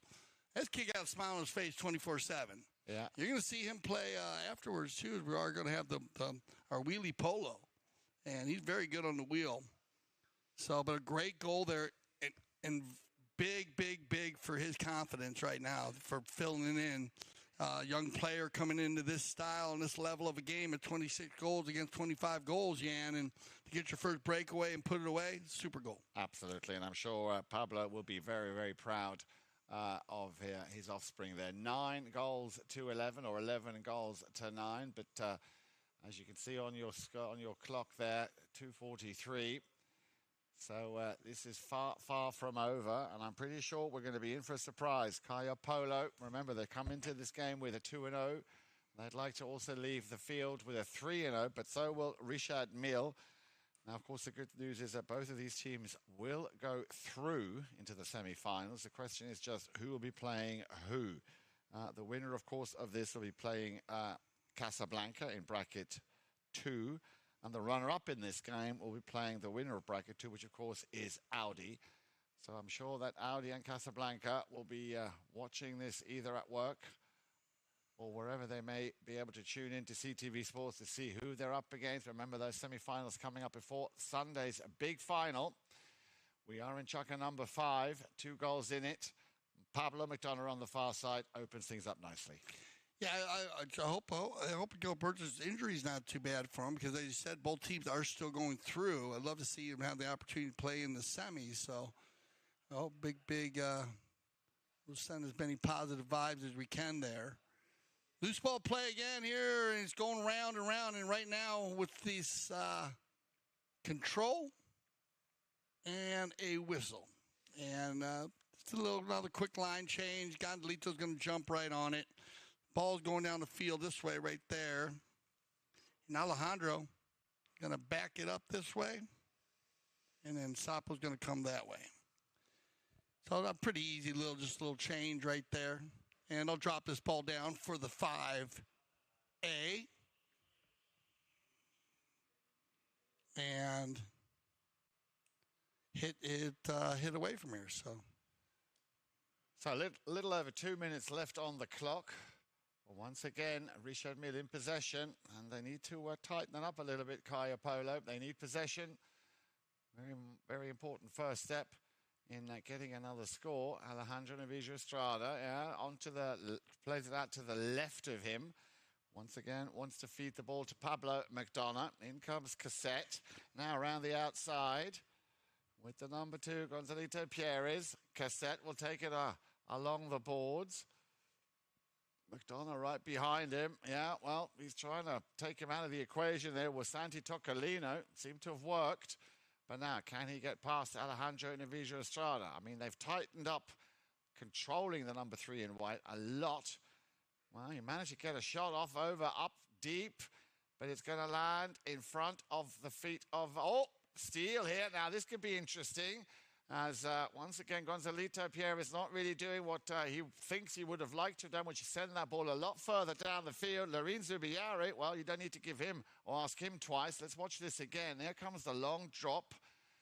And Gonzalito, well, he got a piece of it, slightly topped it, fishes it out of the air. And, of course, he'll take it to the cleaners on that one. Yeah, just bad luck there. He tried to take it out, and Zubiari stays very composed. Ooh, he almost left that one behind there, but he had Toccolino in the rumble seat, so no problem. We're going to click under a minute here in the 5th. Loose ball play. Toccolino has an opportunity here to take this one down for the equalizer, and this would be perfect to go into the 6th chucker tied up, shot on goal. And that ball's going to go just wide, and they'll manage this clock and end our 5th chucker place. They'll end our 5th chucker, 1 goal difference. Richard Mille in the lead by a goal by Milo McDonough. And so we're going to send them off for some new ponies, and we'll be back here for our 6th and final chucker. Stay with us here on CTV Sports.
Okay, welcome back to CTV Sports. Great shot of the grandstand there. And in between Field 1 and Field 2 at the Grand Chase Polo Club is Field 1. And this is our sixth and final chucker. Very close game here, Yan. Very close game. 10, 11, 10. Yeah, exactly. And, well, I did talk about it earlier, and I'm glad to say that, we've seen in that last chucker, Kaia Polo coming out very, very strong. They won that chucker with 3-2. That will, to a large degree, make up for the goalless third chucker. Remember, 3 unanswered goals. Richard Mille scoring 3 times in that chucker. So, with 1 goal in it, but, of course, the big opponent here for both teams, of course, will be the clock, because the clock does not lie. Sapo Cassette looking for the equaliser, sends that one through. There it is, equaliser. Wow. Nice goal here by Sapo. It's going to be goal 6. Yeah, 6 goals for Sapo. And doing it from everywhere. He showed his 10-goal level here. We've got a 2, a 4, and then all the rest are from the field. And I love this one. He just pulls up. Again, he just saw that open space. And it almost like he uses those players when he got a player involved. He knows if he just hits just to the side of him, it's kind of like giving him a target to shoot by. And the second goal that he kind of snuck by a defending player. And that pass would have been nearly perfect as the number 2, Zubiare, went for it. Now then, let's see if Alejandro Navijo Estrada can ruffle some feathers here. In this, the 6th and final chucker. Ball went out of bounds, so he's basically given it back to Kaia Polo, and I'm sure they will be very appreciative of that. Here we go then, with the number 4, Santi Toccolino. Yeah, nice pickup on the near side. Has a deflection. I think it came off Alejandro Navijo Estrada's horse. No mistakes now as he turns that ball around. Nicely done. Great stick work, great ball control. And here we go. We're off to the races with Alejandro Navijo Estrada. He will leave that one behind. There's an appeal coming from Sapo Cassette, but Gonzalito Pierres will send it up to the front door. But Santi Toccolino will clear it. Keep looking at that scoreboard. That's right in front of goal, and Pablo McDonough, makes it the full dozen now for Richard Mille. Yeah, breakaway play coming. Since Santi tries to run it around the far side, it just goes to the inside. Just a little bad luck there. And Gonzalito had Pablo and Milo by themselves. All he's got to do is keep it on the field there. And Gonza, with a nice little soft touch, leaves it inside the 30. A perfect beach ball there for Pablo. And look at this. Going to be Gonzalito one more time here. Good stick work once again.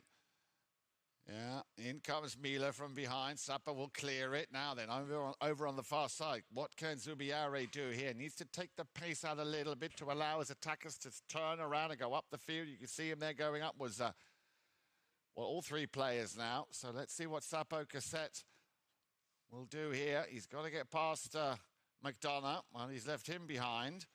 Now then, it's going to be down to horsepower. And, of course, it'll be interesting to see what horses come out when we have our courtesy change. Picked up now by Toccolino. Toccolino trying to send it up to the number 2. Oh, well played. Sapo Cassette will pick up, teed up ball for him nicely. Stops, turns, in comes the challenge. And good D. No Sapo wants a foul there, but all it is a nice ride-off by Gonzalito, and he escorts the ball off the field. Alejandro dives in there, and that actually worked out. So I thought Sapo might shoot that ball right there. I was wondering why he tried to go around him, He might just hit the cut shot. But he went for the tried to run by Gonzalito, and he almost put himself in a position there where Gonzalito just made a bump and just watched it, escorted the ball off the field. So when we return from this courtesy change, and everybody will be on a amazing 4-legged athlete here to finish this one with the 1-goal difference, they are going to be in control of the ball, Richard Mille, with the knock-in. Now, that, of course, will be the slight advantage. Here we go. And let's see if Mille will do what all the others, the big pros do. Yeah, he's going to do a flying change. Yeah, Just wanted to make sure he's a little bit closer. Remember, his legs are a little bit shorter than that. Well done. There you go, Milo. Yeah, he's comfortable. Look at that expression on his face. Highly focused, very determined, and oozing with confidence. Big game for him. He'll come in at the time he came into. It wasn't like they were winning by 3 or 4 goals. It was easy coming, and then he scored a great goal in the 5th chucker. And as a confidence builder, and he was in perfect position out in front where he did not have to rush at all. No. He just kept the same stride. Actually, Zuberi pushed on him and then pulled up, just hoping for a miss. And Milo said, "I'm going to go offside," and he finished on the near side, which wasn't an easy play. And then his father scored one. So that's where they went in 11-10 at the end of the 5th. And now they'll have control here with 3:56 left. Here we go. Possession time, Jan. You got to have the ball. So yeah, indeed. See what kind of set play they have set up here. So Alejandro will take the knock in.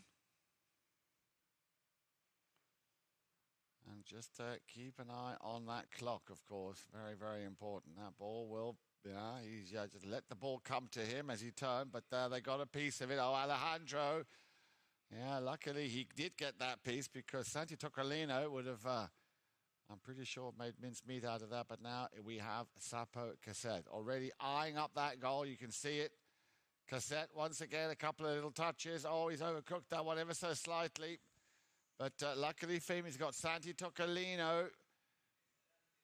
McDonough there just right in front of him. And Richard Mille able to clear, but I think, there was a whistle, Dale. Yeah, they stop the clock here. A bit of a cluster. Everyone slows down. See, Santi goes to the inside, and then everyone just falls in line here. Right there, McDonough.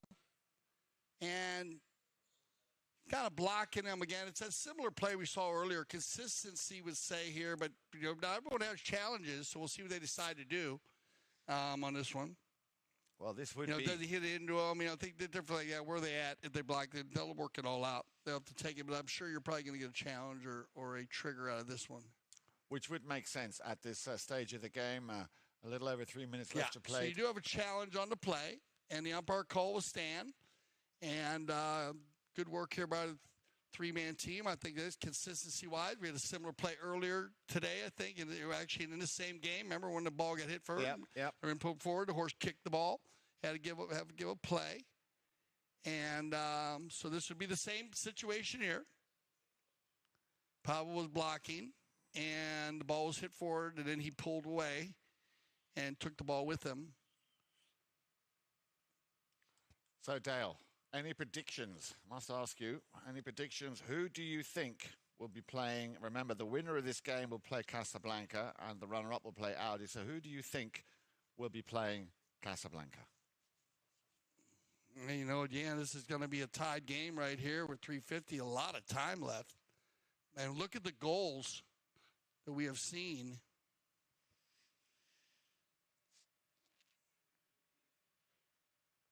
I thought they came across with the thing. Maybe they're re-looking at it, or maybe they're I don't know, maybe they're doing a re-challenge. They both have challenges. So, you have a tack timeout. So you have the challenge and you have tack timeout. That's what our delay is right now. So they're getting that organized. And remember, as I said, that they did have a challenge, and the call will stand as a foul. And so they'll have a open goal penalty there. Now the Richard Mille team is out of challenges.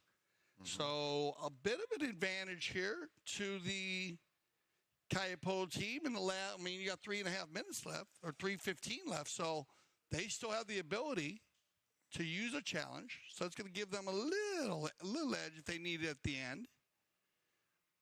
It was Gonzalito on the tack time. So we'll make sure Gonza gets back. And then we'll continue play. An easy one here for Kaia. It's about, they're looking like, it looks like it's at about the 10-yard line, so it's not a, they can take this one from the spot or the 30, 10 or 15 yards out.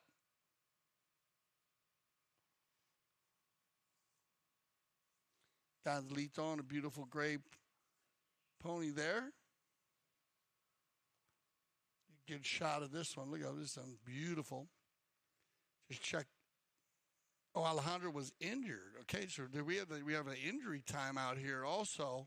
So Gonzalito just went down to check something out, but we did have an injury timeout on Alejandro. And I know Alejandro was down. It looked like he was still back on his horse, so maybe he just, taking some time to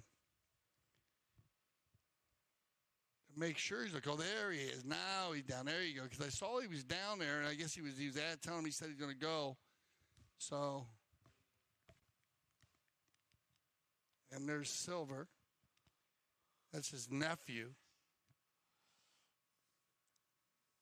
Right there in the blue hat. Nacho Navijastrada's son, his brothers. Okay. He's down there holding some mallets, working the game, helping out.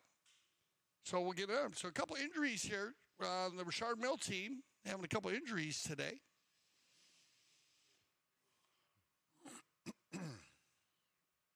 In this game, so make sure hopefully Alejandro can continue here with 3:15.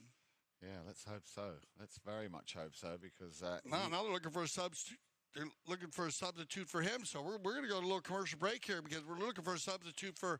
So get yourself a snack and relax just for a moment. We'll be back as we got to make sure Alejandro is safe and can play, or if not, he's going to get a substitution. So they are looking for one. We will be right back here with 3:15 left in our sixth chucker play. And they have a penalty 2 when we return. Stay with us here on CTV Sports.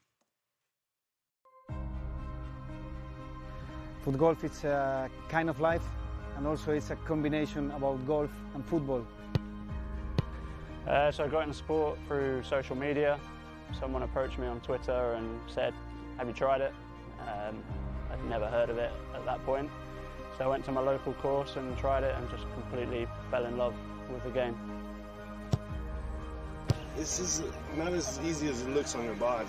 It's a lot of kicking. We don't normally kick this many hard kicks in soccer. For me, this and the U.S. Open are the 2 top U.S. tournaments. It's something we all look forward to every single year. Great fun, and I think everyone will enjoy it when they try it. You can't not have fun. When you set goals at the start of the season and you're able to achieve them at the end of the year, I think I can speak for everyone and say when we set goals and we make the sacrifices that we make, which a lot of people don't see, and then it all comes to fruition, it's a good feeling. I literally live, breathe foot golf.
Exciting to start.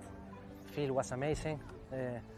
We knew that it was a really tough team that we had against. Mark always puts a really strong team in the field, and it was Gilberto's first game, tournament and everything, so happy that he did good.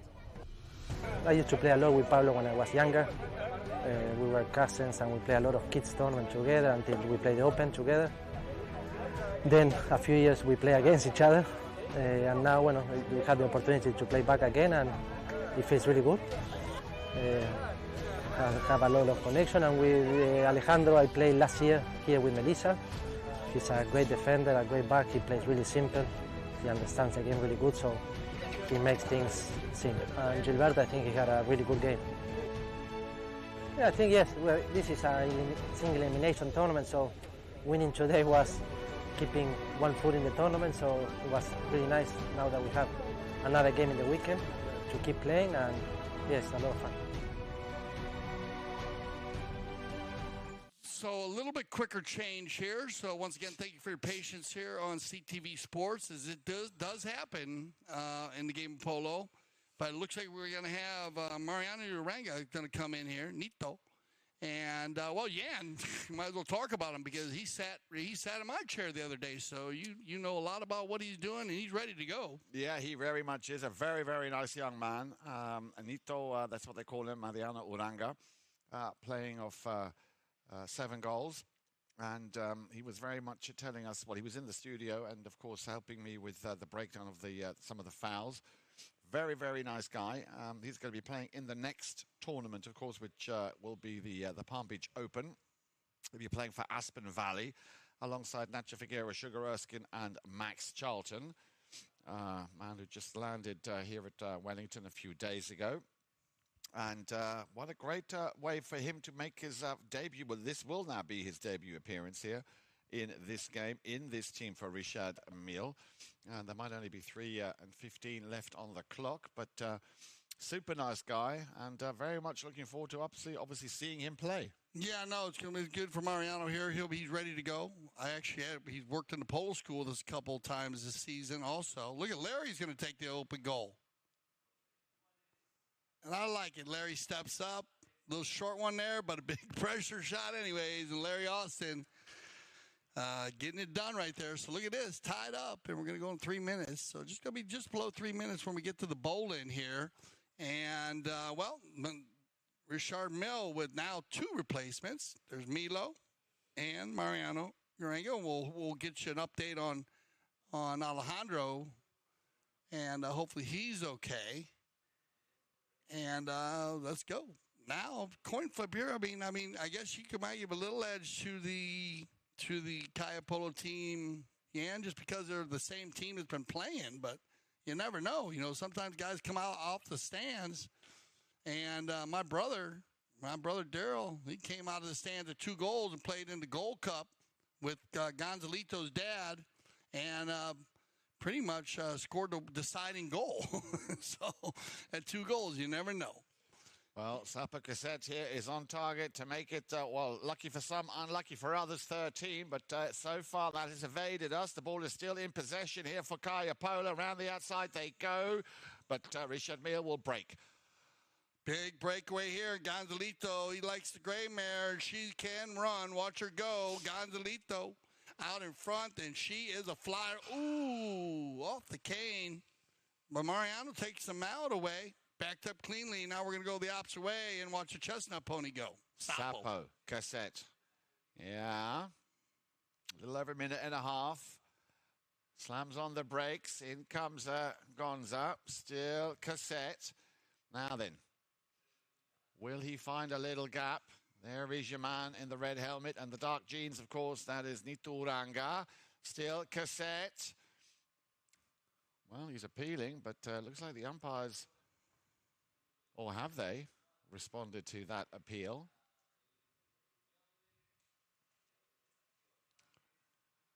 Well, you can see them straight away just comparing notes there, the 2 umpires. They get a whistle. And remember, let's see what happens here. Both teams have full challenges. And let's see what the whistle was. It came in there a little late, so I wasn't sure where they're over there discussing this. Sapo's going to tee one up. Yep. Let's see what they do. They're going to have the ability to challenge whoever. But Sapo's teeing up there. I think Sapo thought... You know, something happened outside the play. Could have happened outside the play also. Remember, you think Sapo was on the right-of-way there? Excuse me. I think I think Sapo feels he might have been on the right of way, and he had someone blocking him. That's what I think. Yeah, you're dialed in here because this is an umpire trigger.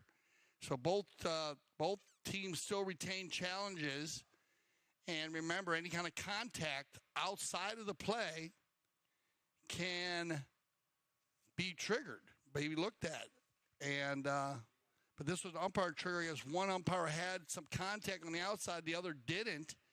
So they sent it, and the blue number 2, is going to get called for some outside contact and uneven, I guess.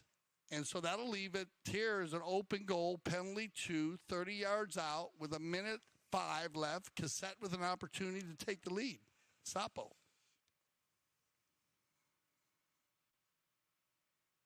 No problem. Dead center. And Sapo has added to his arsenal 2 penalty 2s, a 4, and 4 from the field. Makes it 7 in my book. You got it. I can do that simple, man. I know you can. I know you can. So That's now then, simple, man. Dale, here we are. Lucky for some, unlucky for others. There is that magic number 13. And look at that. We're just under a minute left to play. Now then, can Richard Mille respond? They need to be quick. The clock, of course, has no mercy. I said that at the beginning of the chukker. They'll both be playing against the clock. Oh, a little turnaround here. Can Uranga make the difference? Well, looks like this time it could be against Kaia as the man with the number 2, but that's just an assumption here from my part. We'll have to wait and see what the umpires actually make of that. Uranga turns the ball right there, and he flips it right there. He flips it on, and the ring just comes right in front of him. I mean, I don't find it really to be a hard call, to tell you the truth. But, I mean, they can look at it, but maybe there's something I'm not seeing. But we'll just let them check it out. They can trigger. Yeah, well, you can challenge it. You might as well.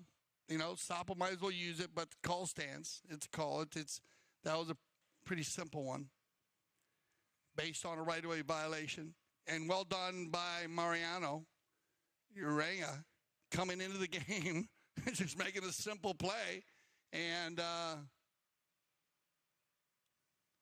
and so they're gonna check now. Now what you want to talk about is ball placement. Yeah. And if I was Sapo on this, believe it or not, I wouldn't have challenged the foul. No. I would have challenged the ball placement. But he can't, I mean, they could check on it, I guess, but they'll look at it. But Sapo, I mean, it seemed like an easy foul to me. I would have gone ahead and just challenged the ball. They moved it to a 4. The thing is they've been moving everything that was around 20 yards in or out down. Now, possession is big here, so a 5 is possession. But the way they've been calling the game, they've been moving balls, so we'll see what they decide. I mean, there's a number of different things that could go on here. Where it'd be from the spotter for 60. Now, but they're going to check. They want to check and see, was there anybody loose? Was maybe Mille down there by himself? If Milo's by himself, then, yeah. Well, there it is. See, the ball's been dropped. Yeah, and you had Gonzalito downfield by himself. So, you're going to keep the 4. And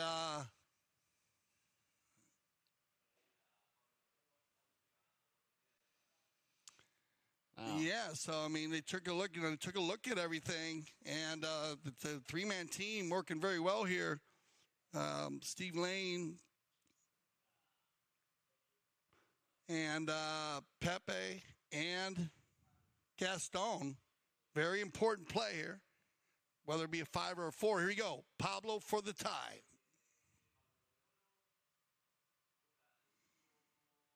And he's going to crush it. So here we go. Might as well go to 7 chukkers. Perfect game to go to 7 chukkers, right? Absolutely. Absolutely. Well, there are still a few seconds left, but I don't know. Will they have enough time? I don't think. Well, maybe. You might be able to get one out of here really quick, but the clock goes tick, tick, tick. Once you get around 10 seconds, they need a true breakaway here or a foul. And I don't think any of the team, I would hope they wouldn't foul here, but you never know. Oh, well, no. Again. Yeah. Did we get a yes. There was timeout. Yeah. Because this is going to be very, very close on the time. the ball pops out, or he takes it out. We want to take a look at this one here. And, the Burchard Mill has the ability to challenge. So they'll probably use their challenge if it's against them. So we'll see what they decide to do. They're going to take a look at it and wind it down and take a look at every angle and see exactly the way that ball came out of there on the bowl in and Gonzalito coming from the right to the left. I get 3 seconds on the clock, so you still have time. If the penalty was a stand, you would put 5 seconds on. So we'll see what they end up coming up with. And looks like Dorniak guessed. So they are going to say foul. Foul on the play. 5 seconds will be put on the clock. And Sapo Cassette has another opportunity to win it. So there you go. Quick foul right out of the bowling. And you know it's going to get moved because they had players running anyways, but but based on consistency in the last play. So now Sapo, he already has one today. Hitting the ball very clean. Very. He's it looks like he's on a nice size horse here too. He's not on a real big one. He's on a nice easy looking chestnut here. And we'll see if Sapo Cassette can finish it off here. Here comes Cassette from the 6-yard line.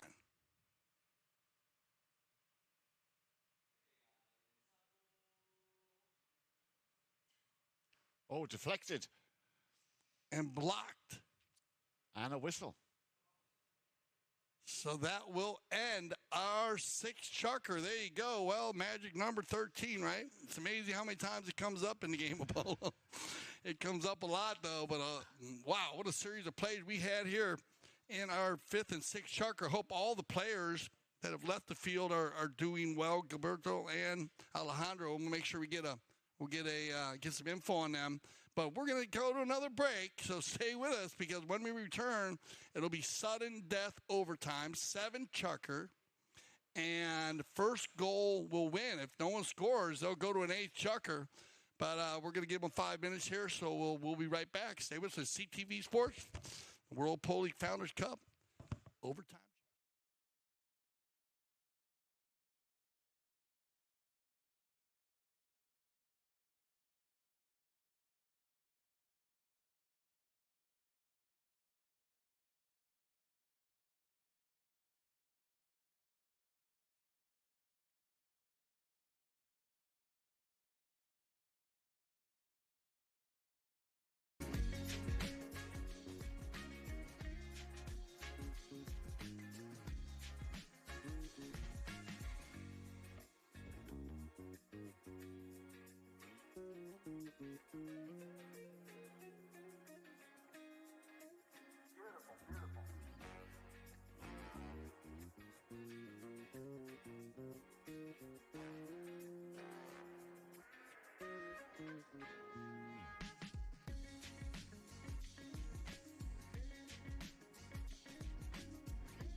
Okay, welcome back, everybody, to CTV Sports, and it's 7 Chucker.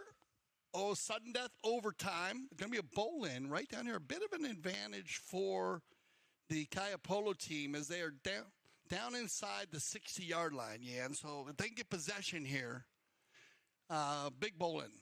Huge bowl-in, as you can say. And look at Mille McDonough. He's got like a posse over there.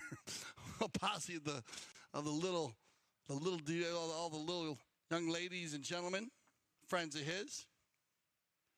I'm thrilled that he's, man, like I said, hopefully Gilberto is okay. And Alejandro. So the question is, who will be the man of the match? Yeah, here we go. I went back quickly as the sun sets in the west here at the amazing Grand Champions Polo Club, field number 1. And big game here. So Casablanca and Charbel looking for it. Controlled by Sapo. Yeah, now Sapo, he's a magician with the stick, of course, as we know. Sapo Cassette can't finish it. Picked up now by the number 4 by Toccolino. Back to Sapo, and it will be Uranga to open things up nicely, but not quite as far as he would have liked. Cassette is there, so is McDonough. And that could be the breakaway here for Richard Mille. Good first touch. Going up with him there, you can see over on the far side is Milo McDonough. Pablo McDonough. Is he going to try and tee this one up for himself? Well, it's through. Golasso. Golasso. So McDonough makes a hook on Sapo down on the far side. A clean hook, and then leaves it for Gonzalito. Gonzalito gets it back to McDonough, and Pablo, he takes it all the way and finishes it off with his son Milo in the rumble seat. And so great job there by the team. Great game. 7 Chuckers. Wow, it went to showed you how close these teams are, Yan. Here's our final stats, 14-13, the numbers, man, big goals. Good shooting by both teams, 20 shots to 17. That's just great shooting. Knock-ins, like you said, Richard Mille knocking in a few more times, so Kaia missing the goal there 4 times. That's the difference. 14-9 on the throw-ins. Goals scored, look at fouls committed, 8-7. Very close, very close. Penalty scored, 3-2. Just right across the board. I mean, it makes sense why this game ended up in overtime based on the stats. Thank you, guys. Great job on the stats, as always. And a great job by the 3-man team here, Pepe Raya, Gaston Dorniak, and Steve Lane.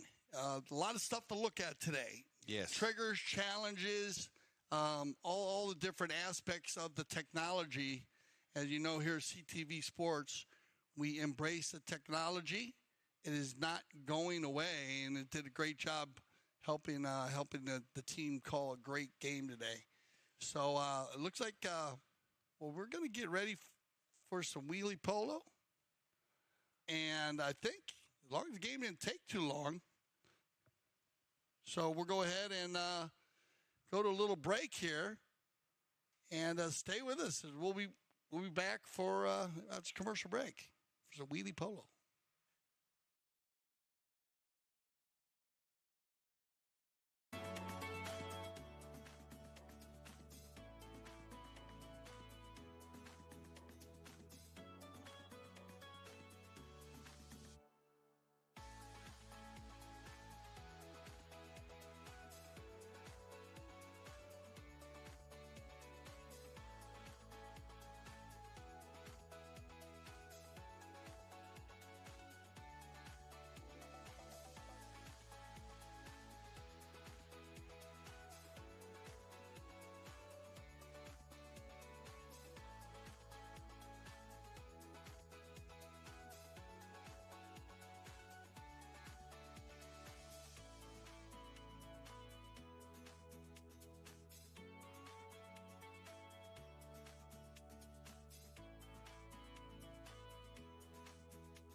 Welcome back, everybody, to CTV Sports. And there they are out there, and I just want to bring it to your attention. It's a great group of kids right here, right there, young players.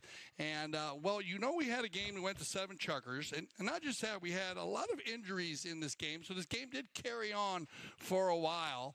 And with the amount of time allotment here for the Polo game, it is getting very dark out there. And just for safety of the young players, and they're going to let them play right there, but they're going to keep them, kind of in a controlled environment there, as you can see. But once again, we want to congratulate the Richard Mille team for moving on.